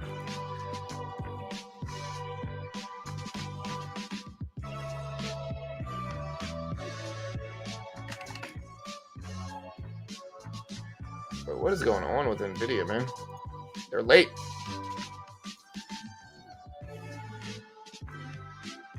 Yeah, they didn't even do their earnings. Their earnings still are not out yet. No volume showing up on the chart here. Let's zoom in.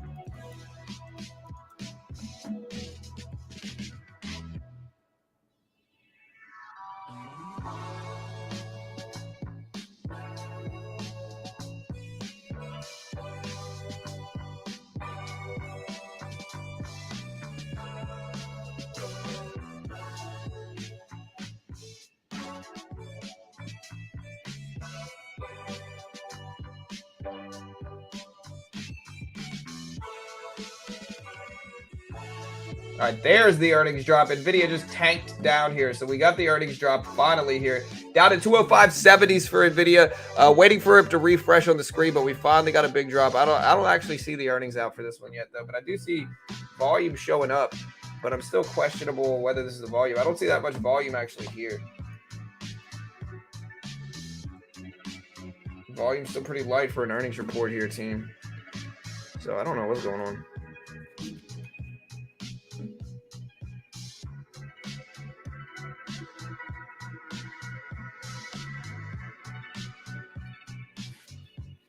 I think everybody's kind of like, what the heck?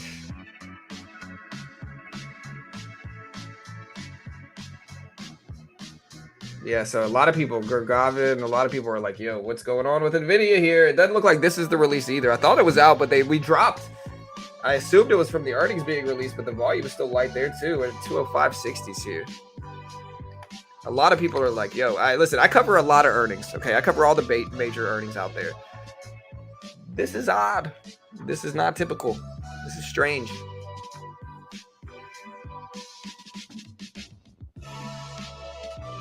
No idea what's going on. I don't know if this is the biggest release of the year. It's definitely not the biggest release in terms of viewership for us. Biggest release we have here is Tesla, Apple, Amazon. You know, Apple, Amazon, we all had a couple 100,000, or we had a couple thousand people here. So I'm not saying Nvidia is not big, but it's definitely not the biggest of the year. It's just strange. Yeah, that wasn't the earnings. I thought it might have been, but this is odd. Again, we cover all the big earnings reports. This is strange. We don't really see this very much where they're this late. You know, like I said, we're full on 15 minutes late now. That's pretty odd. Starting to move up. We're starting to get some volume in the stock itself. But I could only imagine, like, the longer this takes, the more skeptical people are going to become about it.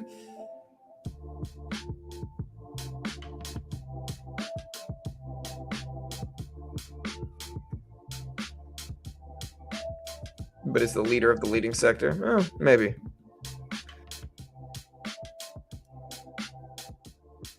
Yeah, this is odd. All right, guys. Well, again, stick around. We're waiting for the earnings to come out. This is strange. They're usually out by now. Maybe it's a big announcement. Maybe. Again, if you haven't already, subscribe, guys. Help me hit 100K. We're pretty close.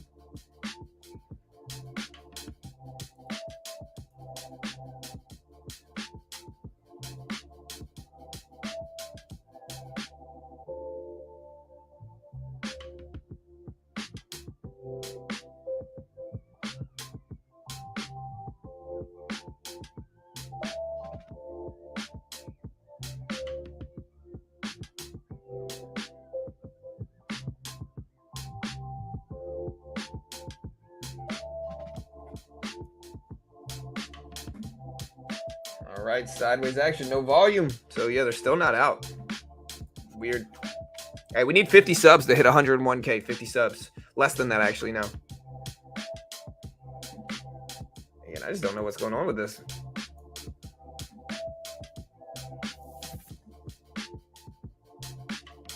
Common Core math is the blame. No, we're at 101K is what I bet. Again, bro, I don't. Okay, so here's the thing, right? Here's the nuance of this, right? The actual earnings report or the actual earnings call is scheduled for 5 p.m. Right? That's in 25 minutes.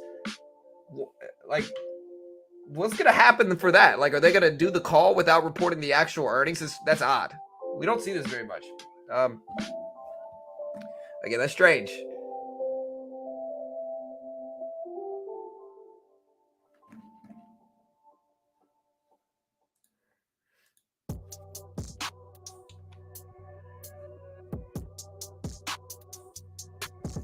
Again, very sideways range here in Nvidia too. This is odd.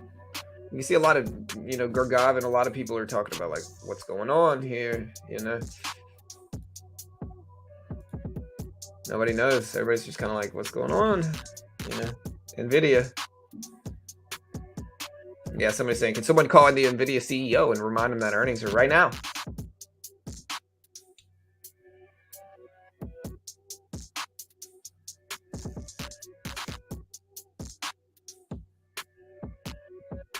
Everybody's kind of waiting. All right, getting some volatility showing up. There's some volatility. Is this it? 207s? No?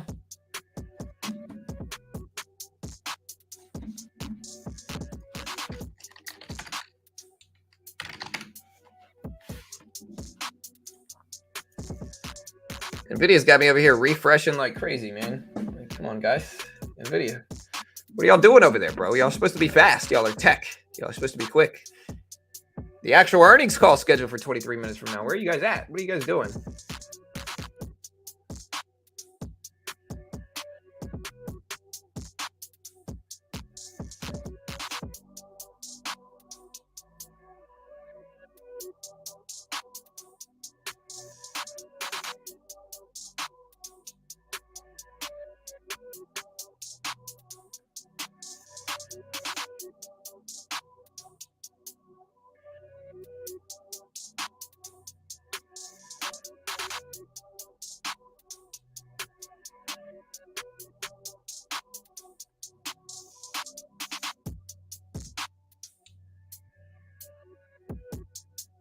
Should I whistle? You think whistling will help? I'm one of the top 3 greatest whistlers in the world right now. So if y'all think whistling will help, I'll happily whistle for you guys. Let me know if that'll work. We're still waiting, guys. Again, we got like 23 minutes, 22 minutes before the actual earnings call is scheduled to come out.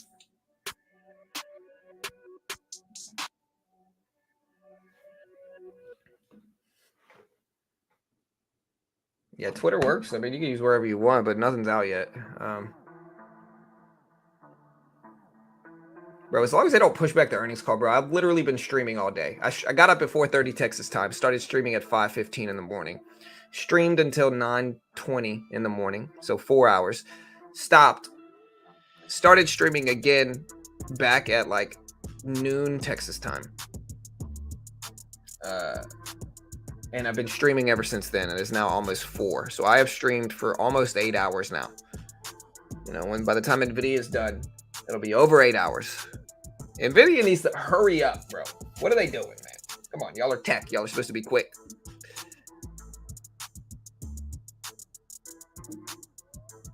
Yeah, I've never seen this. I've seen stuff late before, but tomorrow we got GDP and jobless claims data. That's all very relevant stuff coming out. So tomorrow we got some other data coming out that's big.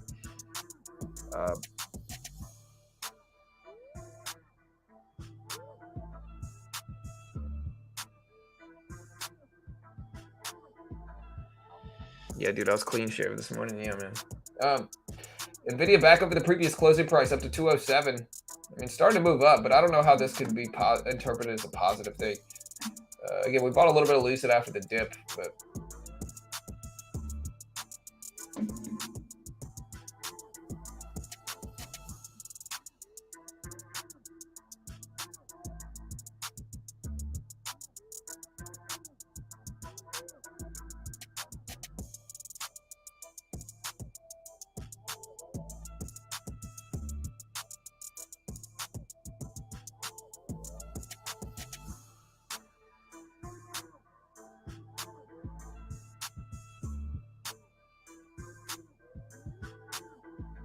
all right, we see a retracement fast.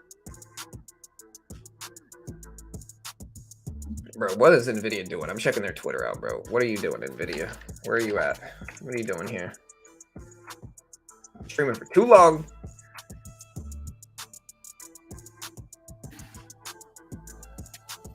So a lot of people are getting kind of bearish on Nvidia.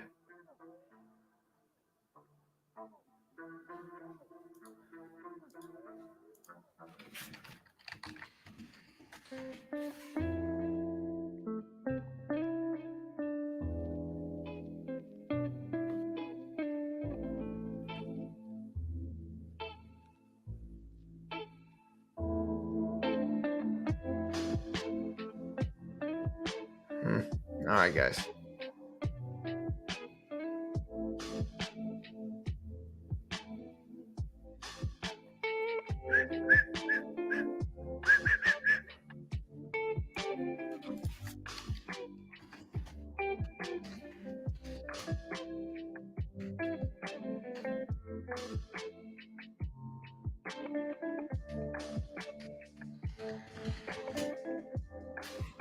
We're on Twitter if you want to follow us. At Beginner Trades, guys. Follow me on Twitter.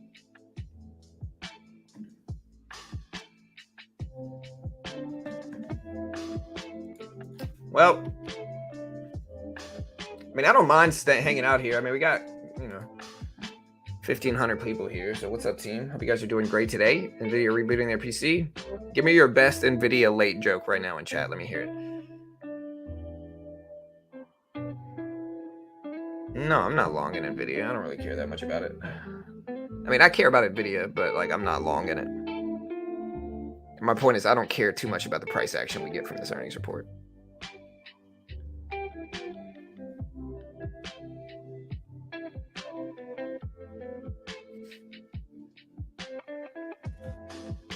All right, guys. So this is apparently okay. Nvidia up to 207.50s. Honestly, my question is this. All right, and now that's frozen. All right, big volatility. Hopefully coming through now. Maybe I'm just being optimistic here. It's at 207.50s.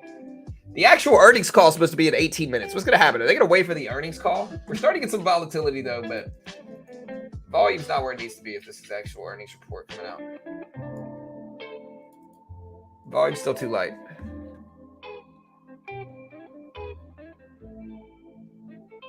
Why aren't you long Nvidia? It's got like a 60-something PE ratio. All right, big pullback. Is this the release? Is this it? Is it time? All right, that's a big candle. It's not big enough to really justify like an earnings move, but it's still big.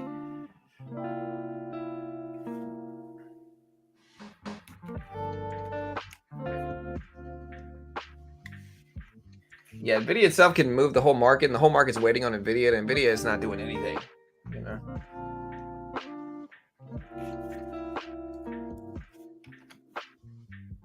And like, I really don't mind here because we are in sub-only mode, so it's like the longer we hang out here,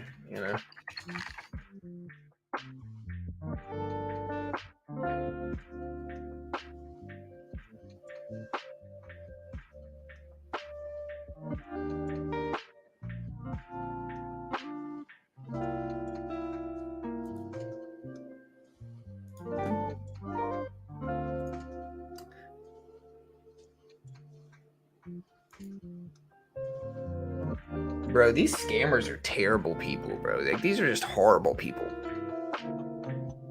Like, they're using like God to sell scams now. Like, the comment of this is ridiculous, bro. This comment is terrible. It says, my life has changed. Thank you. $32,000 weekly profit. And it's a bot that is saying, thank you, Jesus. All this stuff. It's a bot, bro. Like, it's literally using that to scam people. These are terrible people. Whoever does these bots, like I said, they're horrible people, I mean, you can always tell they're fake. Like, they're fake, but still, they've got to be terrible people.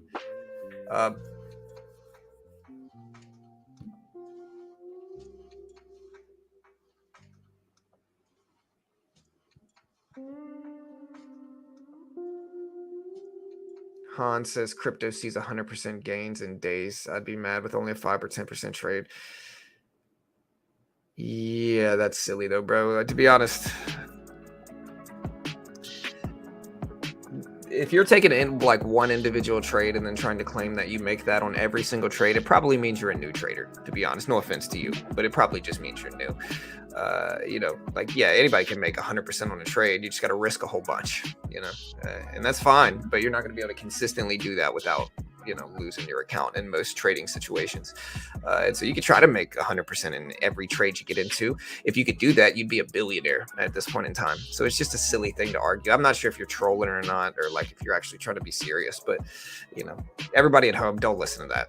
You know, that's nonsense. Again, we're still waiting on the Nvidia numbers to come out. We got 15 minutes.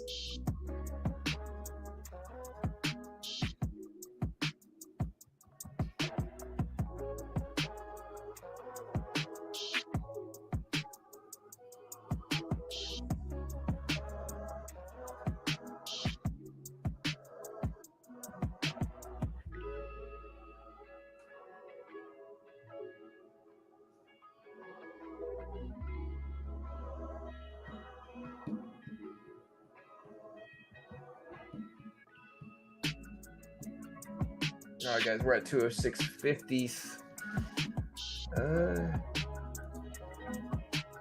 Lucid's still great in that one. I get they could be dropping the numbers in the call. I'm not sure.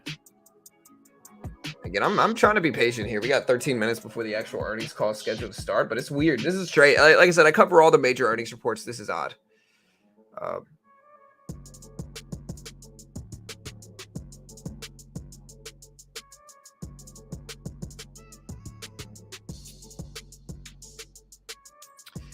Yeah, the problem is the guy in chat was acting like 10 or 20% gains per trade was small, you know, and I make 100% gains in crypto. Again, that's fine, but like most of the time, those people are just, you know, they're just trying to get attention on the internet. No offense, maybe not, but like again, S&P 500 gives you 8 to 12% a year. Crypto can give you larger gains, sure, but a large majority of cryptos go down over time, you know? So it's like, sure, if you only trade the ones that go up, which is much easier said than done, you can make big percentages, but it's not easy, and most people lose doing that as well, you know? Again, the S&P 500 will give you 8 to 12% a year. If you can make 30% a year, you're doing better than a large majority of people. And don't let anybody convince you that, you know, that's small. Most of the time, the people are losing more money than anybody else, the people that are acting that way. So it is what it is, but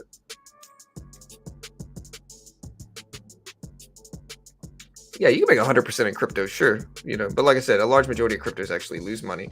And so, sure, if you invest in the perfect ones, you know, sure, but again, doing so profitably long term is easier said than done.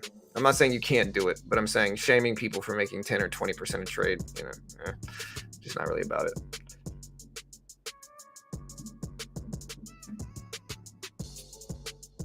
They said, I don't think they realized themselves that they just got lucky. Yeah, I think that's what happens a lot. I think like a new trader will trade crypto or trade stocks, and they'll make a big percentage gambling. And then when they make that much money, they'll be like, oh, suckers, only making 10%. It's like, yeah, but you try to consistently do that, you're going to lose money, you know? Most of the time, it's just gambling, unfortunately.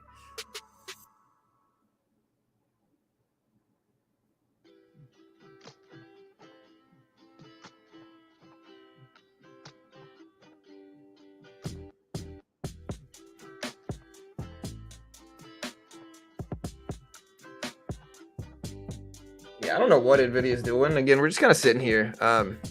This is very strange. I'm trying to look for like a report.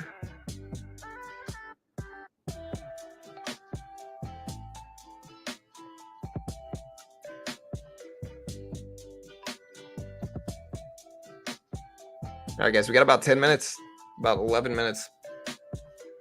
Nothing out for Nvidia yet.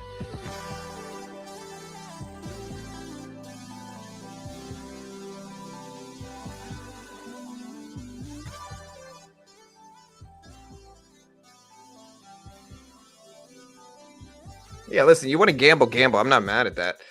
But don't gamble, make a bunch of money gambling. It's kind of like you put 20K on the roulette table, you know. You got like a little bit less than 50% chance of winning, right? So you put 20K, you make 20K, right? Are you going to go, you know, talk smack to somebody working at McDonald's and being like, "Hey, I made 20K today. Ha ha ha." It's like, sure you did, but if you try to do that consistently, you're going to lose tons of money, and it's not reasonable to shame people in that way. It just doesn't make much sense. Like, that's the best correlation I can give you. Again, it's just, like I said, it's fine to gamble, but just don't shame people for not gambling, you know? Again, Nvidia under the previous closing price is at 206.50s.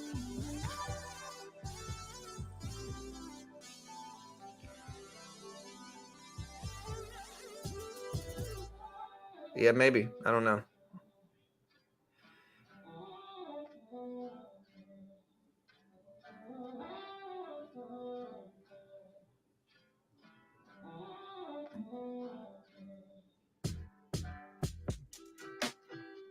Yeah, they're taking a long time.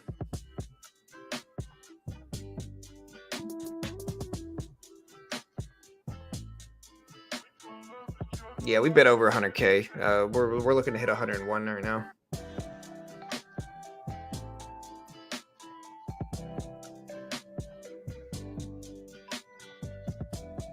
All right, there's the earnings report. I can see it with the volume spike as well. Up to 211s here for Nvidia. It looks like they're finally out with theirs, man. They got 10 minutes too before the numbers are actually out. So Nvidia posted adjusted EPS of 88 cents, revenue of 6.05 billion, so about 7 cents higher than expected for adjusted EPS. They expected 81 cents. They showed 88 cents, so higher than expected. Revenue came in at 6.05 billion, higher than the 6.01 billion estimates. Net revenue came in at 1.41 billion. Fourth quarter net came in at 1.41 billion. Fourth quarter revenue, yeah, so better than expected on EPS and sales revenue, and they are shooting up right now. They were at 213s. This should drag tech up as well, but again, EPS came in at 88 cents.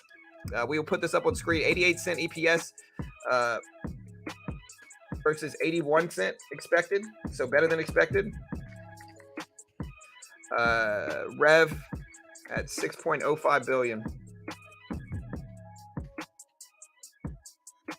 6.01 billion was expected, so better than expected in revenue as well. All right, here's the number. So finally, man, they came out. At least they're shooting up. I mean, I'm happy to see that. We'll see if it drags the rest of the tech market up. But yeah, nice little movements going on here for a lot of different things.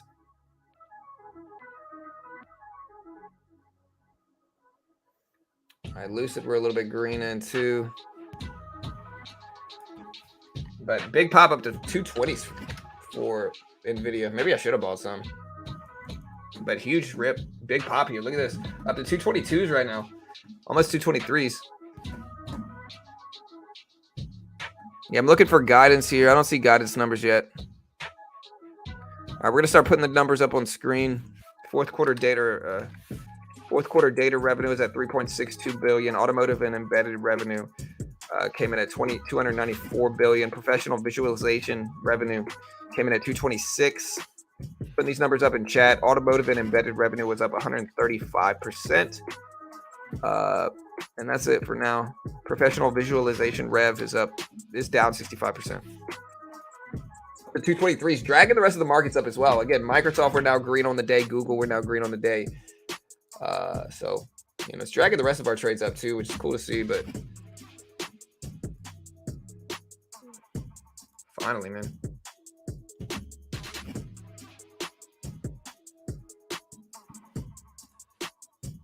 Fourth quarter gaming revenue came in at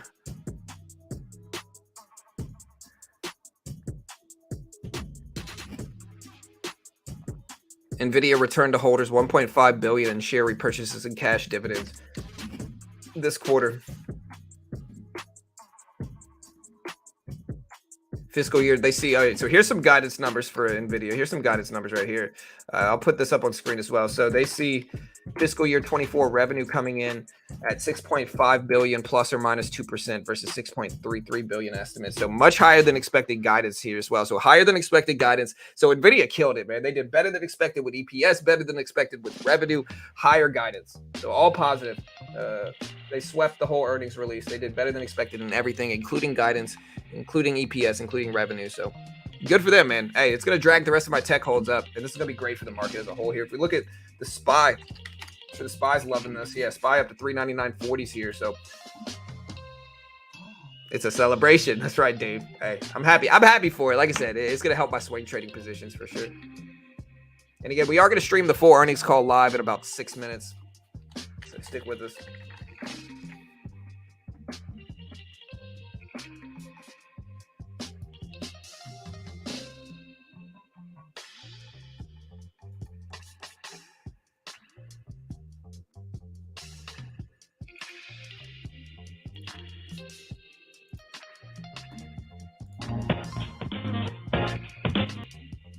All right, so again, Nvidia finally pulling back after a big rip up. Google up to 92.20s on this. Microsoft up to 252s. So again, nice little gains from all of these right now.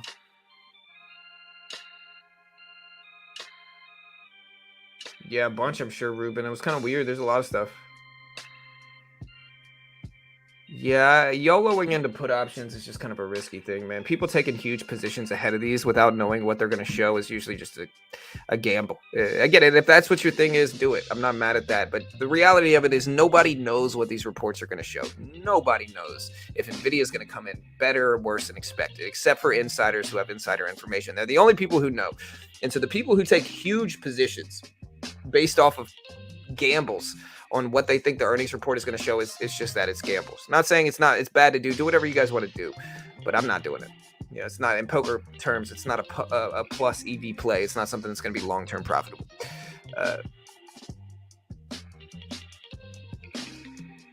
Yeah, my average for Google was 92.50 something, so we're about 30 cents away. We're still red on the last little bit we had on Google, but not much, less than $100.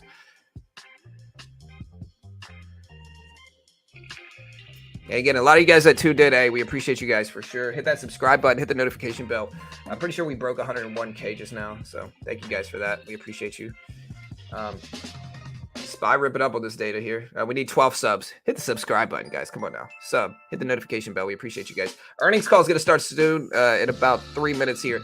If you haven't already, again, check out Top Step. You want to day trade this momentum, here's the SPY. And you can day trade the SPY essentially in the futures market with no PDT rule. If you want to try out futures without taking on a lot of risk, Top Step's a funded account program for futures. They're a sponsor of mine. I'm definitely biased in their favor.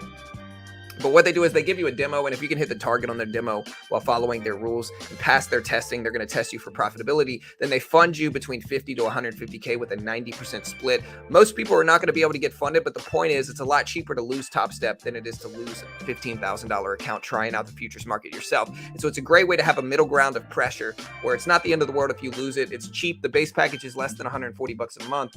But if you are good enough, you can potentially get funded. So check them out. They're a sponsor of mine. The earnings call should be starting pretty soon here. Okay, nice.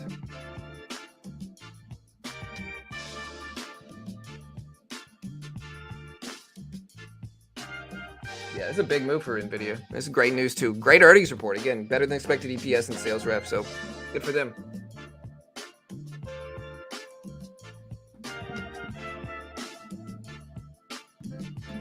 Let's see if it's going to help Lucid. I did buy Lucid. It's tech, but I don't think it's enough to really rip it up. We're up a little bit in Lucid. It's just down so much already. I'm going to cut this. I just don't trust Lucid long term.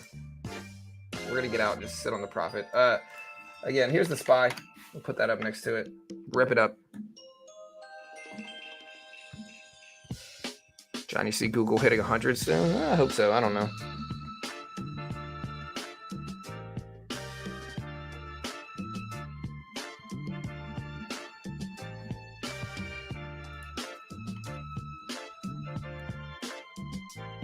All right, guys, a minute and a half. Team, a minute and a half we got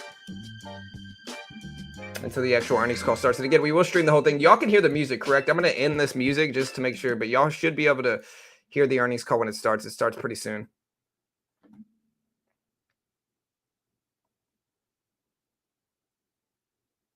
You think tomorrow going to trade sideways? So tomorrow is GDP release at 8:30. So tomorrow at 8:30, the GDP data comes out. Going to be wildly influential over markets.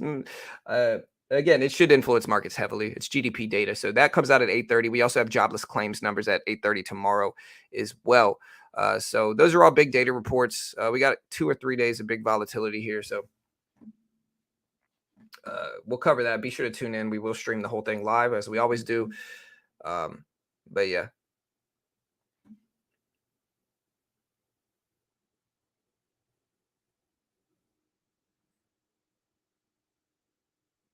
All right, guys. less than a minute before the earnings call starts again. Sound check. Y'all can hear the music when just now. It just turned off about 30 seconds ago.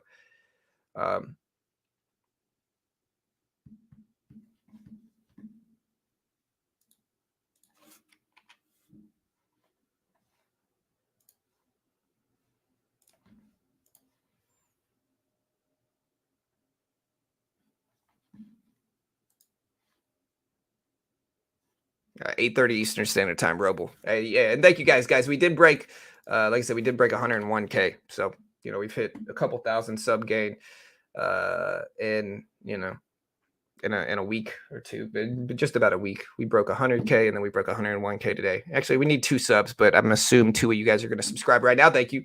But yeah, earnings call should be starting now. Let's tune in. Let's see if it started. I'm going to mute this to make sure it started, and bear with me for just a second. Hopefully they're not late on this here. So we're on hold waiting for the earnings call to start. Hopefully they're not late on it. Hey, what's up, Rin? Nvidia did great earnings. SPY pumping up to 399.60s. Oh, you also missed me hitting 100,000. We broke 100K. Now we broke 101K. Yeah, there we go. We broke 101K. Waiting here.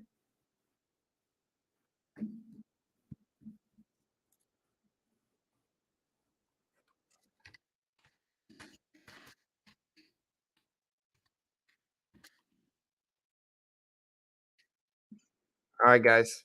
88 cents. Uh,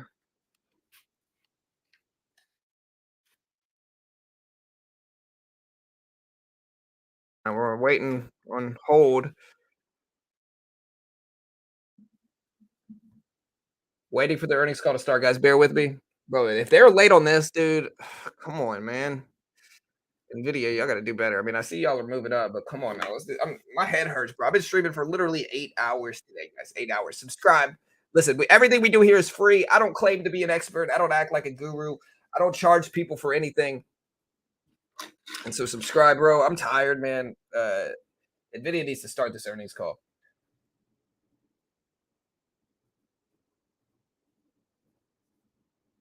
No, Nvidia makes money, bro. They've always been. You know.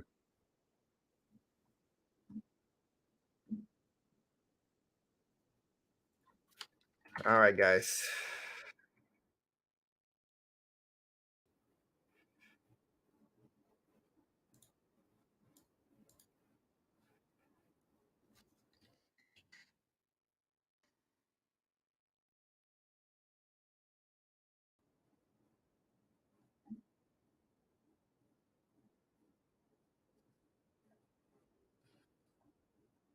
Hmm.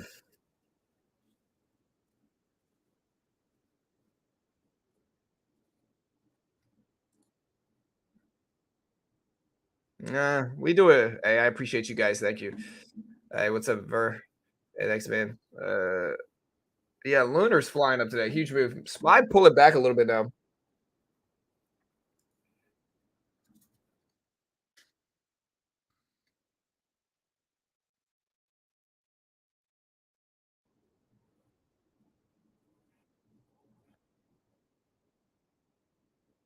Terrible hold music.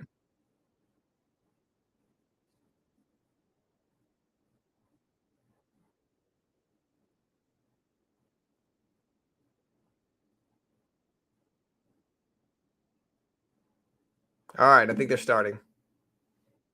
Yep, they are started. Sound check. At this time, I would like to welcome everyone to the Sound check. NVIDIA's Let fourth me know if it's quarter good. earnings call. All lines have been placed on mute to prevent any background noise.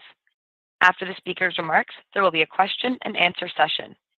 If you would like to ask a question during this time, simply press star followed by the number 1 on your telephone keypad. If you would like to withdraw your question, again, press the star 1. Thank you. Simona Jankowski, you may begin your conference. Thank you. Good afternoon, everyone, and welcome to NVIDIA's conference call for the fourth quarter of fiscal 2023. With me today from NVIDIA are Jensen Huang, President and Chief Executive Officer, and Colette Kress, Executive Vice President and Chief Financial Officer. I'd like to remind you that our call is being webcast live on NVIDIA's Investor Relations website. The webcast will be available for replay until the conference call to discuss our financial results for the first quarter of fiscal 2024. The content of today's call is Nvidia's property. It can be reproduced or transcribed without our prior written consent. During this call, we may make forward-looking statements based on current expectations. These are subject to a number of significant risks and uncertainties, and our actual results may differ materially. For a discussion of factors that could affect our future financial results and business, please refer to the disclosure in today's earnings release, our most recent Forms 10-K and 10-Q, and the reports that we may file on Form 8-K with the Securities and Exchange Commission. All our statements are made as of today, February 22nd, 2023, based on information currently available to us.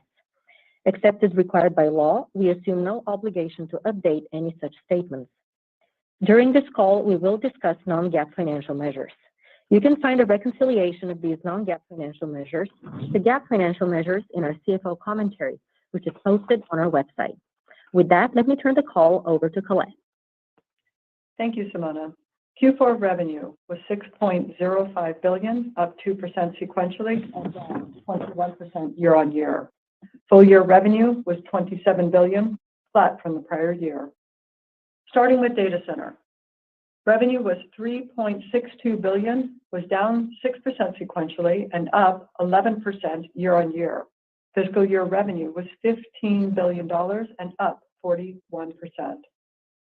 Hyperscale customer revenue posted strong sequential growth, though short of our expectations as some cloud service providers paused at the end of the year to recalibrate their build plans.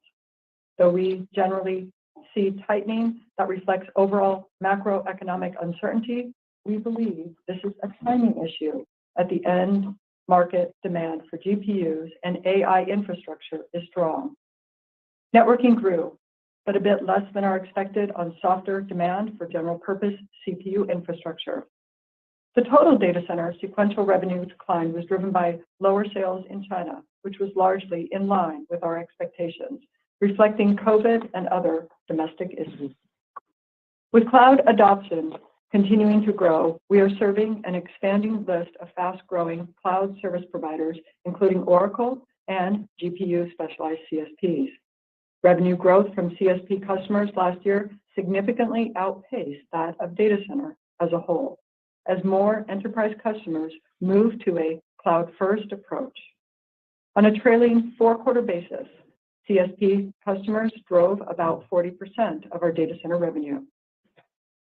Adoption of our new flagship H100 data center GPU is strong. In just the second quarter of its ramp, H100 revenue was already much higher than that of A100, which declined sequentially. This is a testament of the exceptional performance on the H100, which is as much as 9x faster than the A100 for training and up 30x faster than in inferencing of transformer-based large language models. The transformer engine of H100 arrived just in time to serve the development and scale out of inference of large language models. AI adoption is at an inflection point. OpenAI's ChatGPT has captured interest worldwide, allowing people to experience AI firsthand and showing what's possible with generative AI. These new types of neural network models can improve productivity in a wide range of tasks, whether generating text like marketing copy, summarizing documents like creating images for ads or video games, or answering customer questions. Generative AI applications will help almost every industry do more faster. Generative large language models with over 100 billion parameters are the most advanced neural networks in today's world. Nvidia's expertise spans across the AI supercomputers, algorithms, data processing, and training methods that can bring these capabilities to enterprise. We look forward to helping customers with generative AI opportunities. In addition to working with every major hyperscale cloud provider, we are engaged with many consumer internet companies, enterprises, and startups. The opportunity is significant and driving strong growth in the data center that will accelerate through the year. During the quarter, we made notable announcements in the financial services sector, one of our largest industry verticals. We announced a partnership with Deutsche Bank to accelerate the use of AI and machine learning in financial services. Together, we are developing a range of applications, including virtual customer service agents, speech AI, fraud detection, and bank process automation, leveraging Nvidia's full computing stack, both on-premise and in the cloud, including Nvidia AI enterprise software. We also announced that Nvidia captured leading results for AI inference in a key financial services industry benchmark for applications such as asset price discovery. In networking, we see growing demand for our latest generation InfiniBand and HPC optimized Ethernet platforms fueled by AI. Generative AI foundation model sizes continue to grow at exponential rates, driving the need for high-performance networking to scale out multi-node accelerated workloads. Delivering unmatched performance, latency, and in-network computing capabilities, InfiniBand is the clear choice for power-efficient, cloud-scale generative AI. For smaller scale deployments, Nvidia is bringing its full accelerated stack expertise and integrating it with the world's most advanced high-performance Ethernet fabrics. In the quarter, InfiniBand led our growth as our Quantum 2 40 gigabit per second platform is off to a great start, driven by demand across cloud, enterprise, and supercomputing customers. In Ethernet, our 40 gigabit per second Spectrum 4 networking platform is gaining momentum as customers transition to higher speeds, next generation adapters, and switches. We remain focused on expanding our software and services. Released version 3.0 of NVIDIA AI Enterprise with support for more than 50 NVIDIA AI frameworks and pre-trained models and new workflows for contact center intelligent virtual assistants, audio transcription, and cybersecurity. Upcoming offerings include our NeMo and BioNeMo large language model services, which are currently in early access with customers. Now, let's turn to Jensen to talk a bit more about our software and cloud business. Thanks, Colette. The accumulation of technology breakthroughs has brought AI to an inflection point. Generative AI's versatility and capability has triggered a sense of urgency at enterprises around the world to develop and deploy AI strategies. Yet, the AI supercomputer infrastructure, model algorithms, data processing and training techniques remain an insurmountable obstacle for most. Today, I want to share with you the next level of our business model to help put AI within reach of every enterprise customer. We are partnering with major cloud service providers to offer NVIDIA AI cloud services, offered directly by NVIDIA and through our network of go-to-market partners, and hosted within the world's largest clouds. NVIDIA AI as a service offers enterprises easy access to the world's most advanced AI platform, while remaining close to the storage, networking, security, and cloud services offered by the world's most advanced clouds. Customers can engage NVIDIA AI cloud services at the AI supercomputer, acceleration library software, or pre-trained AI model layers. NVIDIA DGX is an AI supercomputer and the blueprint of AI factories being built around the world. AI supercomputers are hard and time-consuming to build. Today, we're announcing the NVIDIA DGX Cloud, the fastest and easiest way to have your own DGX AI supercomputer. Just open your browser. NVIDIA DGX Cloud is already available through Oracle Cloud Infrastructure and Microsoft Azure, Google GCP, and others on the way. At the AI platform software layer, customers can access NVIDIA AI Enterprise for training and deploying large language models or other AI workloads. And at the pre-trained generative AI model layer, we will be offering NeMo and BioNeMo, customizable AI models to enterprise customers who want to build proprietary generative AI models and services for their businesses. With our new business model, customers can engage NVIDIA's full scale of AI computing across their private to any public cloud. We will share more details about NVIDIA AI Cloud Services at our upcoming GTC, so be sure to tune in. Now let me turn it back to Colette on gaming. Thanks, Jensen. Gaming revenue of $1.83 billion was up 16% sequentially and down 46% from a year ago. Fiscal year revenue of $9.07 billion is down 27%. Sequential growth was driven by the strong reception of our 40 series GeForce RTX GPUs based on the Ada Lovelace architecture. The year-on-year decline reflects the impact of channel inventory correction, which is largely behind us. And demand in the seasonally strong fourth quarter was solid in most regions. While China was somewhat impacted by disruption related to COVID, we are encouraged by the early signs of recovery in that market. Gamers are responding enthusiastically to the new RTX 4090, 4080, 4070 Ti desktop GPUs, with many retail and online outlets quickly selling out of stock. The flagship RTX 4090 has quickly shot up in popularity on Steam to claim the top spot for the Ada architecture, reflecting gamers' desire for high-performance graphics. Earlier this month, the first wave of gaming laptops based on the Ada architecture reached retail shelves, delivering NVIDIA's largest ever generational leap in performance and power efficiency. For the first time, we are bringing enthusiast-class GPU performance to laptops as slim as 14 inches, a fast-growing segment previously limited to basic tasks and apps. In another first, we are bringing the 90-class GPUs, our most performant models, to laptops, thanks to the power efficiency of our 5th generation Max-Q technology.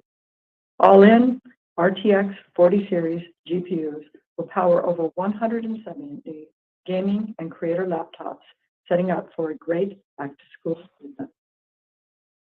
There are now over 400 games and applications supporting NVIDIA's RTX technology for real-time ray tracing and AI-powered graphics. The Ada architecture features DLSS 3, or 3rd generation AI-powered graphics, which massively boosts performance. One of the most advanced games, Cyberpunk 2077, recently added DLSS 3, enabling a 3 to 4x boost in frame rate performance at 4K resolution. Our GeForce Now cloud gaming service continues to expand in multiple dimensions: users, titles, and performance. It now has more than 25 million members in over 100 countries. Last month, it enabled RTX 4080 graphics horsepower in the new high-performance Ultimate membership tier. Ultimate members can stream at up to 240 frames per second from a cloud with full ray tracing and DLSS 3. And just yesterday, we made an important announcement with Microsoft. We agreed to a 10-year partnership to bring to GeForce Now Microsoft's lineup of Xbox PC games, which includes blockbusters like Minecraft, Halo, and Flight Simulator. And upon the close of Microsoft's Activision acquisition, it will add titles like Call of Duty and Overwatch. Moving to Pro Visualization. Revenue of $226 million was up 13% sequentially and down 65% from a year ago. Fiscal year revenue of $1.54 billion was down 27%. Sequential growth was driven by desktop workstations with strength in the automotive and manufacturing industrial verticals. The year-on-year decline reflects the impact of the channel inventory correction, which we expect to end in the first half of the year. Interest in Nvidia's Omniverse continues to build, with almost 300,000 downloads so far, and 185 connectors to third-party design applications. The latest release of Omniverse adds a number of features and enhancements, including support for 4K real-time path tracing, Omniverse Deep Search for AI-powered search through large untagged 3D databases, and Omniverse Cloud Containers for AWS. Let's move to automotive. Revenue was a record $294 million, up 17% sequentially and up 135% from a year ago. Sequential growth was driven primarily by AI automotive solutions. New program ramps at both electric vehicle and traditional OEM customers helped drive this growth. Fiscal year revenue of $903 million was up 60%. At CES, we announced a strategic partnership with Foxconn to develop automated and autonomous vehicle platforms. This partnership will provide scale for volume manufacturing to meet growing demand for the Nvidia Drive platform. Foxconn will use Nvidia Drive Hyperion compute and sensor architecture for its electric vehicles. Foxconn will be a Tier 1 manufacturer producing electronic control units based on the Nvidia Drive Orin for the global automotive market. We also reached an important milestone this quarter. The Nvidia Drive operating system received safety certification from TÜV, one of the most experienced and rigorous assessment bodies in the automotive industry. With industry-leading performance and functional safety, our platform meets the higher standards required for autonomous transportation. Moving to the rest of the P&L. GAAP gross margin was 63.3% and non-GAAP gross margin was 66.1%. Fiscal year GAAP gross margin was 56.9% and non-GAAP gross margin was 59.2%. Year-on-year, Q4 GAAP operating expenses were up 21% and non-GAAP operating expenses were up 23%, primarily due to the higher compensation and data center infrastructure expenses. Sequentially, GAAP operating expenses were flat and non-GAAP operating expenses were down 1%. We plan to keep them relatively flat at this levels over the coming quarters. Full year GAAP operating expenses were up 50% and non-GAAP operating expenses were up 31%. We returned $1.15 billion to shareholders in the form of share repurchases and cash dividends. At the end of Q4, we had approximately $7 billion remaining under our share repurchase authorizations through December 2023. Let me look to the outlook for the first quarter of fiscal 24. We expect sequential growth to be driven by each of our four major market platforms, led by strong growth in data center and gaming. Revenue is expected to be $6.5 billion, plus or minus 2%. GAAP and non-GAAP gross margins are expected to be 64.1% and 66.5%, respectively, plus or minus 50 basis points. GAAP operating expenses are expected to be approximately $2.53 billion. Non-GAAP operating expenses are expected to be approximately $1.78 billion. GAAP and non-GAAP other income and expenses are expected to be an income of approximately $50 million, excluding gains and losses of non-affiliated investments. GAAP and non-GAAP tax rates are expected to be 13%, plus or minus 1%, excluding any discrete items. Capital expenditures are expected to be approximately $350 to $400 million for the first quarter, and in the range of $1.1 to $1.3 billion for the full fiscal year 2024. Further financial details are included in the CFO commentary and other information available on our IR website. In closing, let me highlight upcoming events for the financial community. We will be attending the Morgan Stanley Technology Conference on March 6th in San Francisco and the Cowen Healthcare Conference on March 7th in Boston. We will also host GTC virtually, with Jensen's keynote kicking off on March 21st. Our earnings call to discuss the results of our first quarter of fiscal year 24 is scheduled for Wednesday, May 24th. Now we will open up the call for questions. Operator, would you please poll for questions?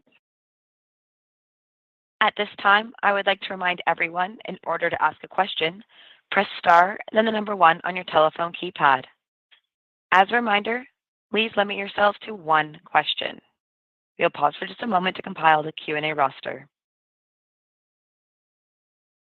Your first question comes from the line of Aaron Rakers with Wells Fargo. Your line is now open. Yeah, thanks for taking the question. Clearly on this call, a key focal point is going to be, the monetization effect of your software and cloud strategy. I think, as we look at it, I think straight up the enterprise AI software suite, I think is priced at around $6,000 per CPU socket. I think you've got pricing metrics a little bit higher for the cloud consumption model. I'm just curious, Colette, how do we start to think about that monetization contribution to the company's business model over the next couple quarters relative to, I think in the past, you've talked to like a couple $100 million or so. Just curious if you could unpack that a little bit. So I'll start and turn it over to Jensen to talk more, because I believe this will be a great topic and discussion also at our GTC. Our plans in terms of software, we continue to see growth. Even in our Q4 results, we're making quite good progress in both working with our partners, onboarding more partners, and increasing our software. You are correct. We've talked about our software revenues being in the hundreds of millions, and we're getting even stronger each day, as Q4 was probably a record level in terms of our software levels. But there's more to unpack in terms of there, and I'm going to turn it to Jensen. Yeah, first of all, taking a step back, NVIDIA AI is essentially the operating system of AI systems today. It starts from data processing to learning, training, to validations, to inference. And so this body of software is completely accelerated. It runs in every cloud. It runs on-prem, and it supports every framework, every model that we know of, and it's accelerated everywhere. By using NVIDIA AI, your entire machine learning operations is more efficient, and it is more cost effective. You save money by using accelerated software. Our announcement today of putting NVIDIA's infrastructure and have it be hosted from within the world's leading cloud service providers accelerates the enterprise's ability to utilize NVIDIA AI Enterprise. It accelerates people's adoption of this machine learning pipeline, which is not for the faint of heart. It is a very extensive body of software. It is not deployed in enterprises broadly, but we believe that by hosting everything in the cloud, from the infrastructure through the operating system software, all the way through pre-trained models, we can accelerate the adoption of generative AI in enterprises. And so we're excited about this new extended part of our business model. We really believe that it will accelerate the adoption of software. Your next question comes from the line of Vivek Arya with Bank of America. Your line is now open. Thank you. Just wanted to clarify, Colette, if you meant data center could grow on an year-on-year basis also in Q1. And then, Jensen, my main question, kind of relate to two small related ones. The computing intensity for generative AI, if it is very high, does it limit the market size to just a handful of hyperscalers? And on the other extreme, if the market gets very large, then doesn't it attract more competition for NVIDIA from cloud ASICs or other accelerator options that are out there in the market? Vivek, thanks for the question. First, talking about our data center guidance that we provided for Q1. We do expect a sequential growth in terms of our data center, strong sequential growth, and we also expecting a growth year over year for our data center. We actually expect a great year with our year over year growth in data center probably accelerating past Q1.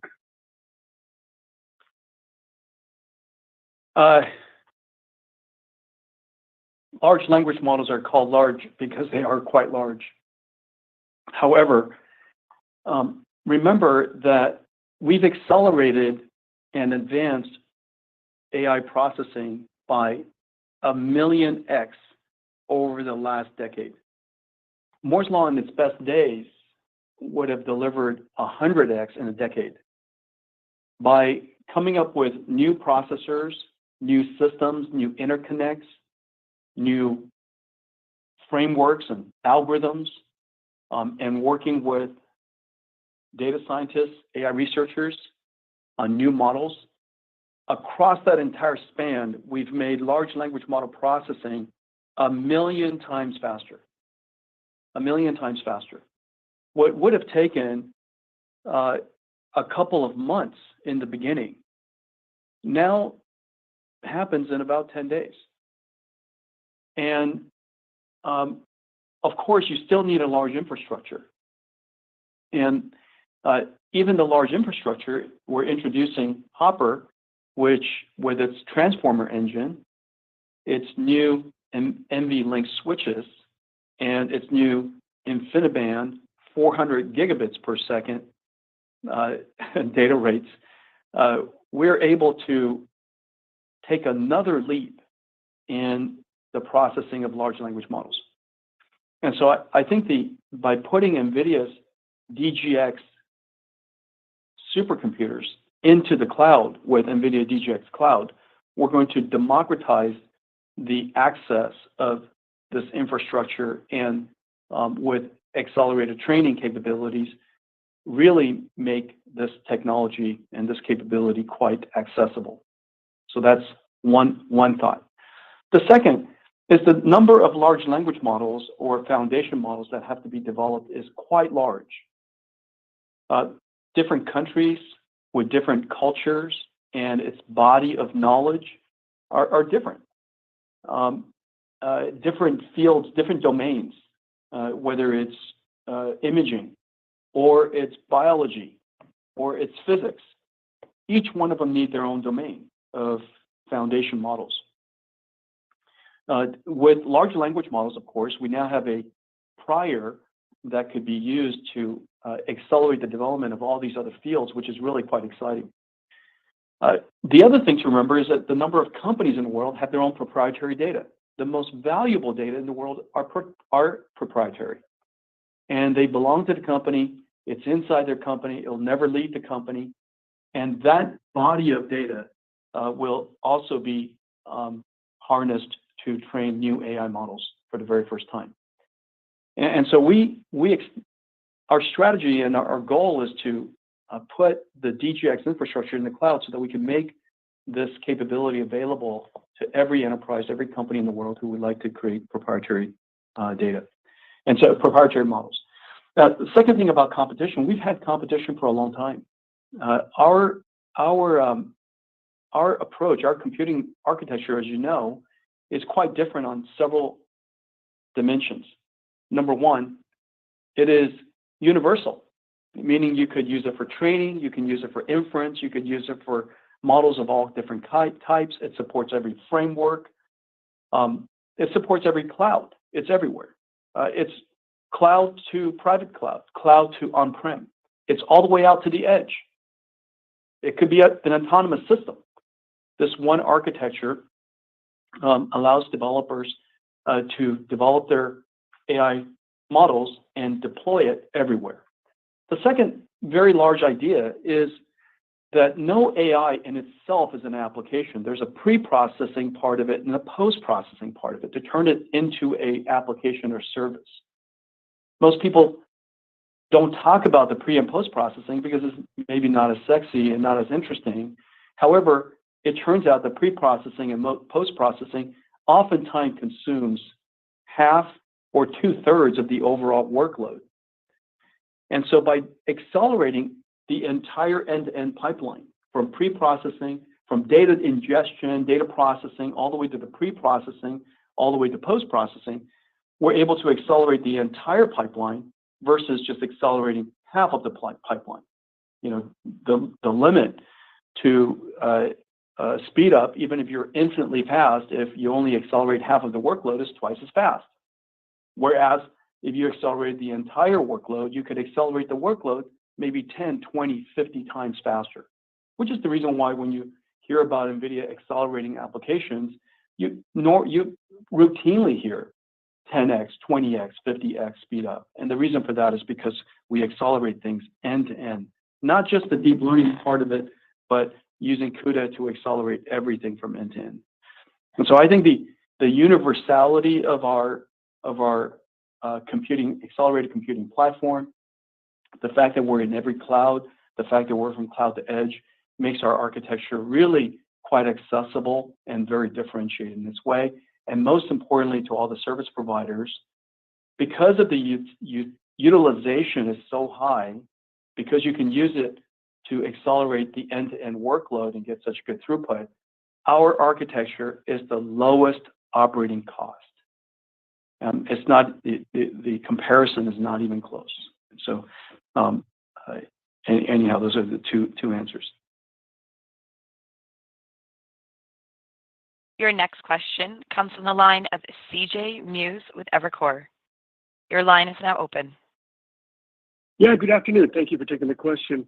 I guess, Jensen, you talked about ChatGPT as an inflection point, kind of like the iPhone. And so, curious, part A, how have your conversations evolved, post ChatGPT with hyperscale and large scale enterprises?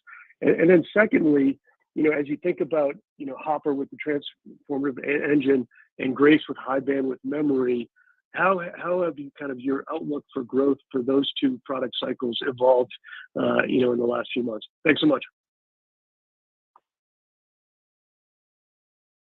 ChatGPT is a wonderful piece of work, and the team did a great job. OpenAI did a great job with it. They stuck with it, and the accumulation of all of the breakthroughs led to a service with a model inside that surprised everybody with its versatility and its capability. What people were surprised by, and this is close within the industry as well understood, but the surprising capability of a single AI model that could perform tasks and skills that it was never trained to do. And for this language model to not just speak English, or can translate, of course, but not just speak human language, it can be prompted in human language, but output Python, output COBOL, a language that very few people even remember, output Python for Blender, a 3D program. So it's a program that writes a program for another program. We now realize, the world now realizes that maybe human language is a perfectly good computer programming language, and that we've democratized computer programming for everyone, almost anyone who could explain in human language a particular task to be performed. This new computer, when I say new era of computing, this new computing platform, this new computer could take whatever your prompt is, whatever your human explained request is, and translate it to a sequence of instructions that he processes it directly, or it waits for you to decide whether you want to process it or not. And so this type of computer is utterly revolutionary in its application, because it's democratized programming to so many people, really has excited enterprises all over the world. Every single CSP, every single internet service provider, and frankly, every single software company because of what I just explained, that this is a AI model that can write a program for any program. Because of that reason, everybody who develops software is either alerted or shocked into alert, or actively working on something that is like ChatGPT to be integrated into their application or integrated into their service. And so this, as you can imagine, utterly worldwide. The activity around the AI infrastructures that we build, Hopper, and the activity around inferencing using Hopper and Ampere to inference large language models has just gone through the roof in the last 60 days. And so there's no question that whatever our views are of this year as we enter the year has been fairly dramatically changed as a result of the last 60, 90 days. Your next question comes from the line of Matt Ramsey with Cowen and Company. Your line is now open. Thank you very much. Good afternoon. Jensen, I wanted to ask a couple of questions on the DGX cloud. And I guess we're all talking about the drivers of the services and the compute that you're going to host on top of these services with the different hyperscalers. But I think we've been kind of watching and wondering when your data center business might transition to more of a systems level business, meaning pairing NVLink and InfiniBand with your Hopper product, with your Grace product, and selling things more on a systems level. I wonder if you could step back and over the next 2 or 3 years, how do you think the mix of business in your data center segment evolves from maybe selling cards to systems and software, and what can that mean for the margins of that business over time? Thank you. Yeah, I appreciate the question. First of all, as you know, our data center business is a GPU business only in the context of a conceptual GPU. Because what we actually sell to the cloud service providers is a panel, a fairly large computing panel of 8 Hoppers or 8 Amperes that is connected with NVLink switches that are connected with NVLink. And so this board represents essentially one GPU. You know, it's 8 chips connected together into one GPU with a very high-speed chip-to-chip interconnect. And so we've been working on, if you will, multi-die computers for quite some time. And that is one GPU. So when we think about a GPU, we actually think about an HGX GPU, and that's 8 GPUs. We're going to continue to do that. And the thing that the cloud service providers are really excited about is by hosting our infrastructure for Nvidia to offer, because we have so many companies that we work directly with. We're working directly with 10,000 AI startups around the world, with enterprises in every industry, and all of those relationships today would really love to be able to deploy both into the cloud at least, or into the cloud and on-prem, and oftentimes multi-cloud. And so by having NVIDIA DGX and NVIDIA's infrastructure, our full stack in their cloud, we're effectively attracting customers to the CSPs. This is a very, very exciting model for them, and they welcomed us with open arms, and we're going to be the best AI salespeople for the world's clouds, and for the customers, they now have an instantaneous infrastructure that is the most advanced.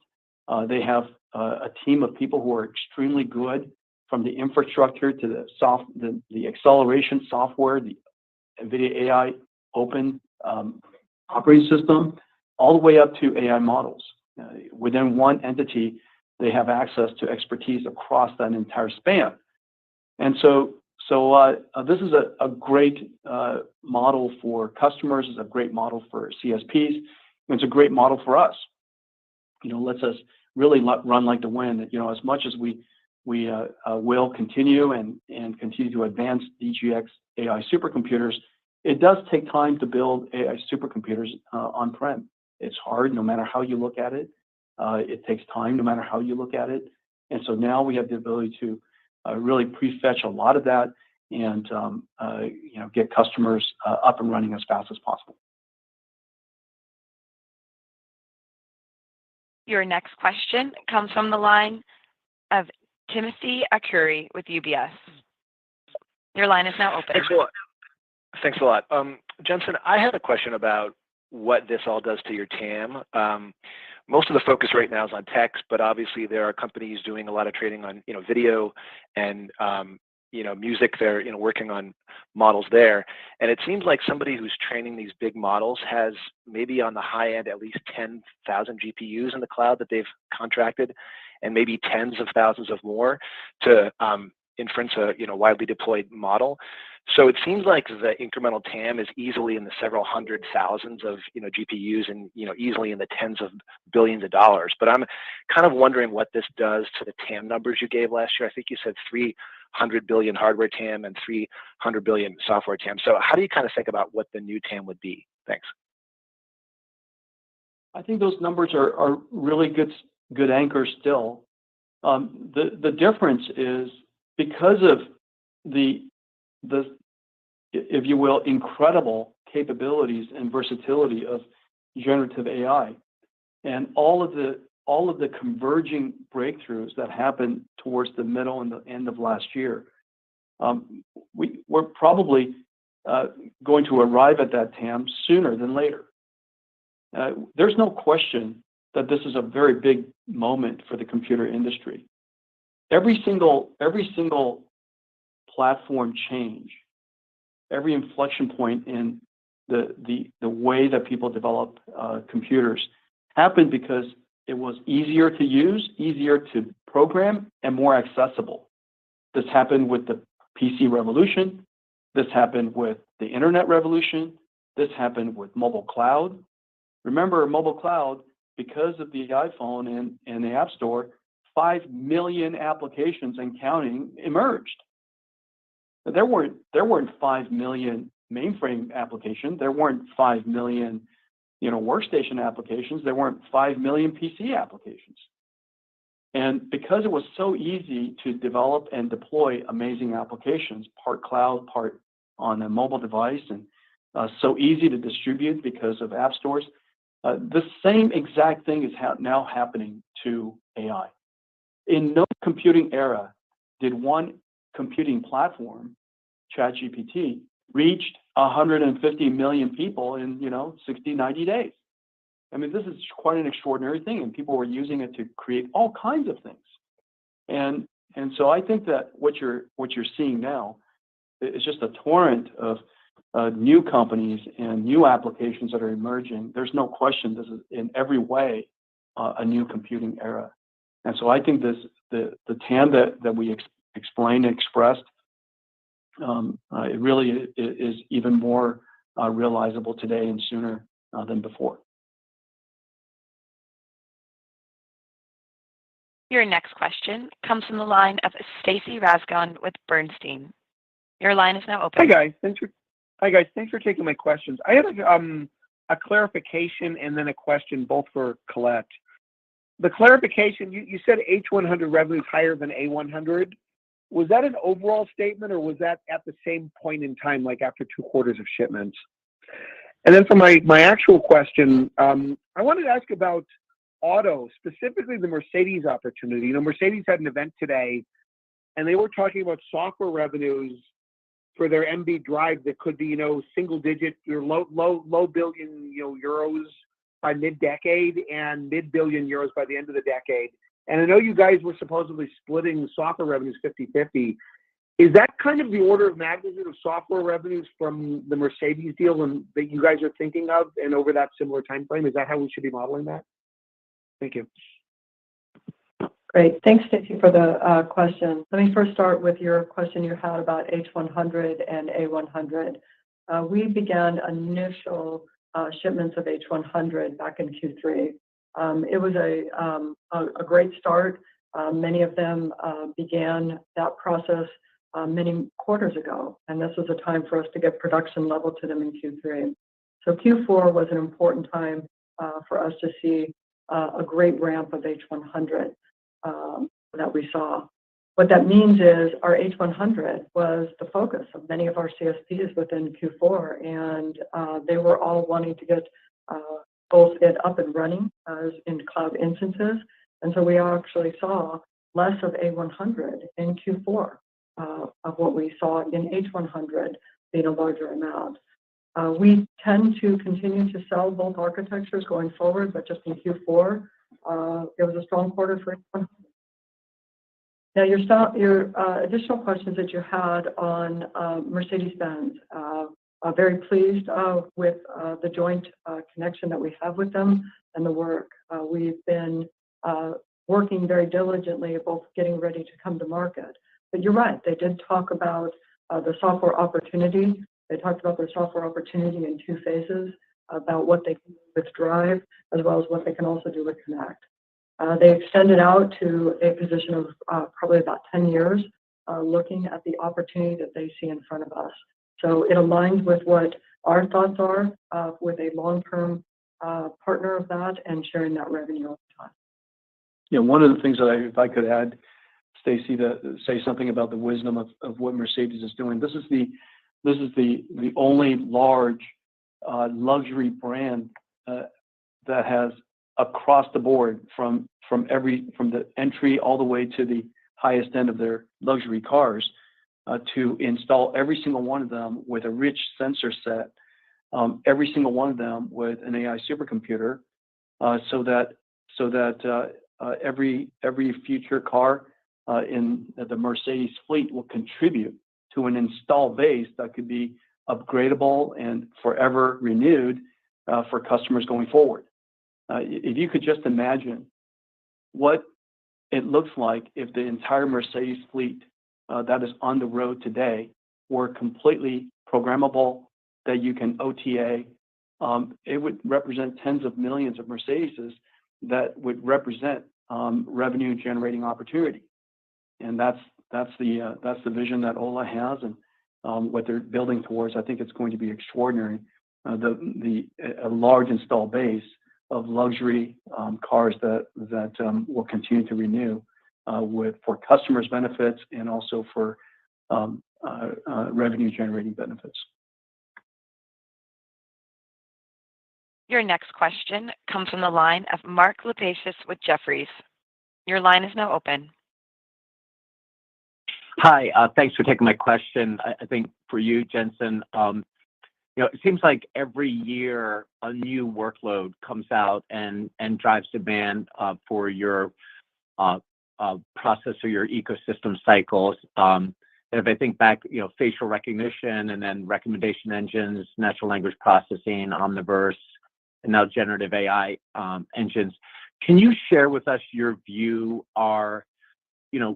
Is this what we should expect going forward, like a brand new workload that drives demand to the next level for your products? And the reason I ask is because I found it interesting, your comments in your script where you mentioned that your kind of view about the demand that generative AI is going to drive for your products and now services seems to be a lot better than what you thought just over the last 90 days. So, and to the extent that there's new workloads that you're working on or new applications that can drive next levels of demand, would you care to share with us, a little bit of what you think could drive it past what you're seeing today?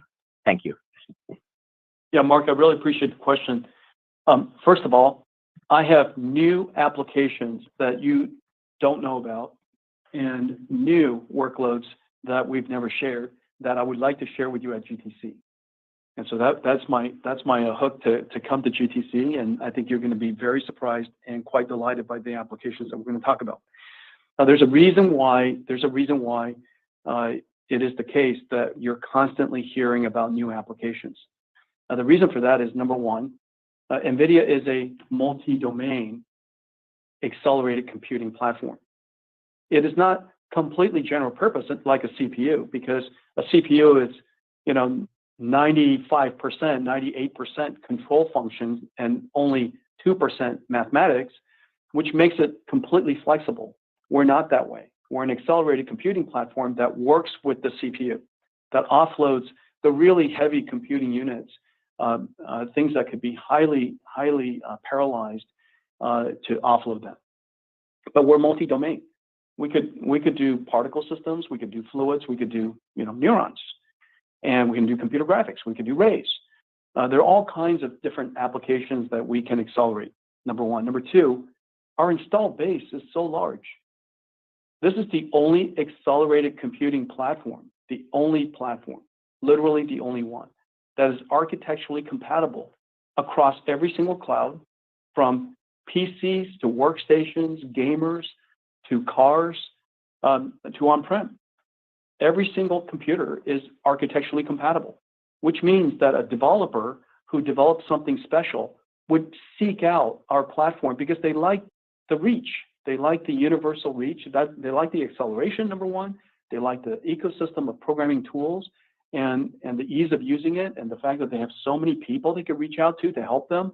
There are millions of CUDA experts around the world. Software all accelerated, tool all accelerated, and then very importantly, they like the reach. They like the fact that you can see they can reach so many users after they develop the software. And it is the reason why we just keep attracting new applications. And then finally, this is a very important point. Remember that the rate of CPU computing advance has slowed tremendously.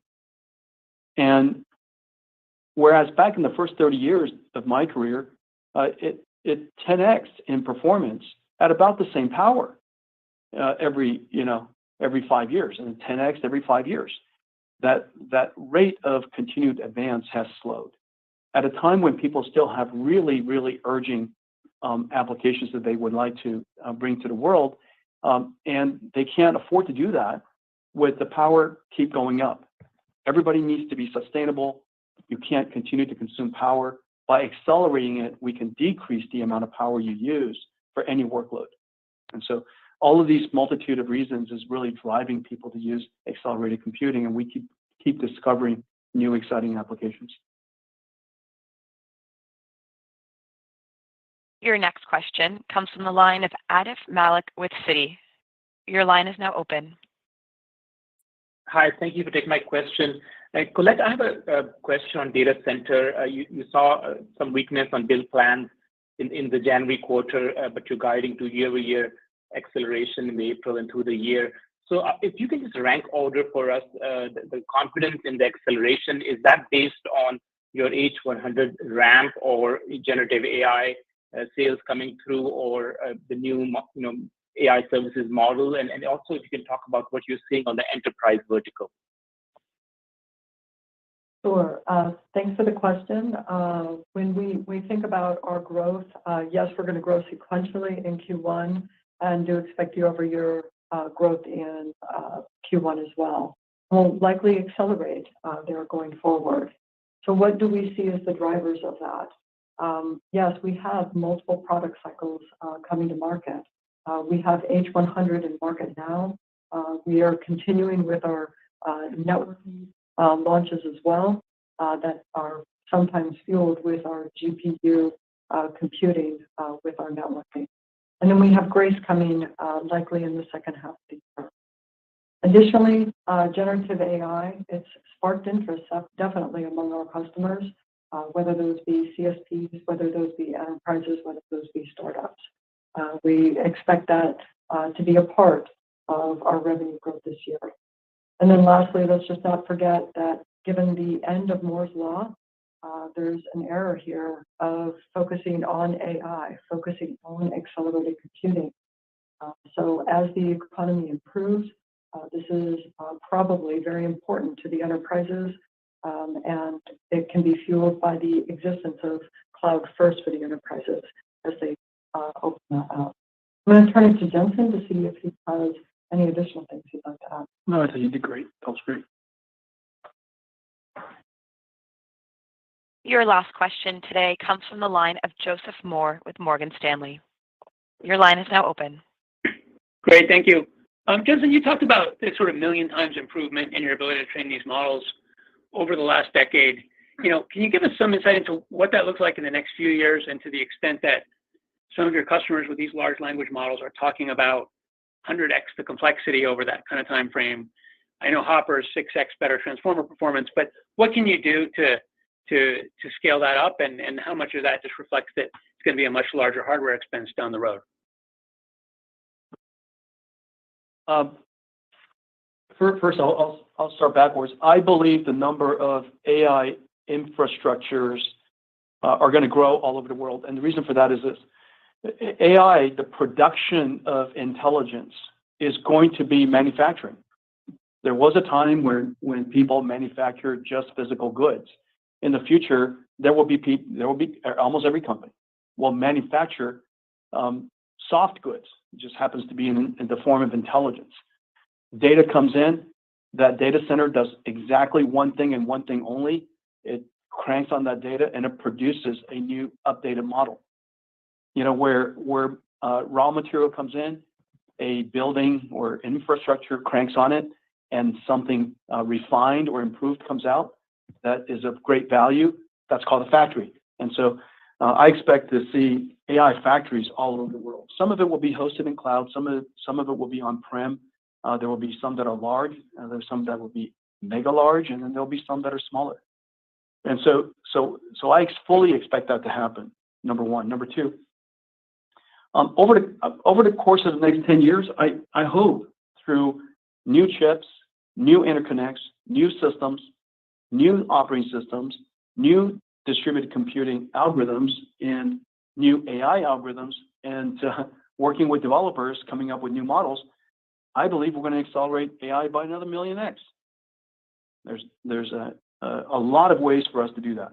And that's one of the reasons why Nvidia is not just a chip company, because the problem we're trying to solve is just too complex. You have to think across the entire stack, all the way from the chip, all the way into the data center, across the network, through the software. And in the mind of one single company, we can think across that entire stack. And it's really quite a great playground for computer scientists for that reason, because we can innovate across that entire stack.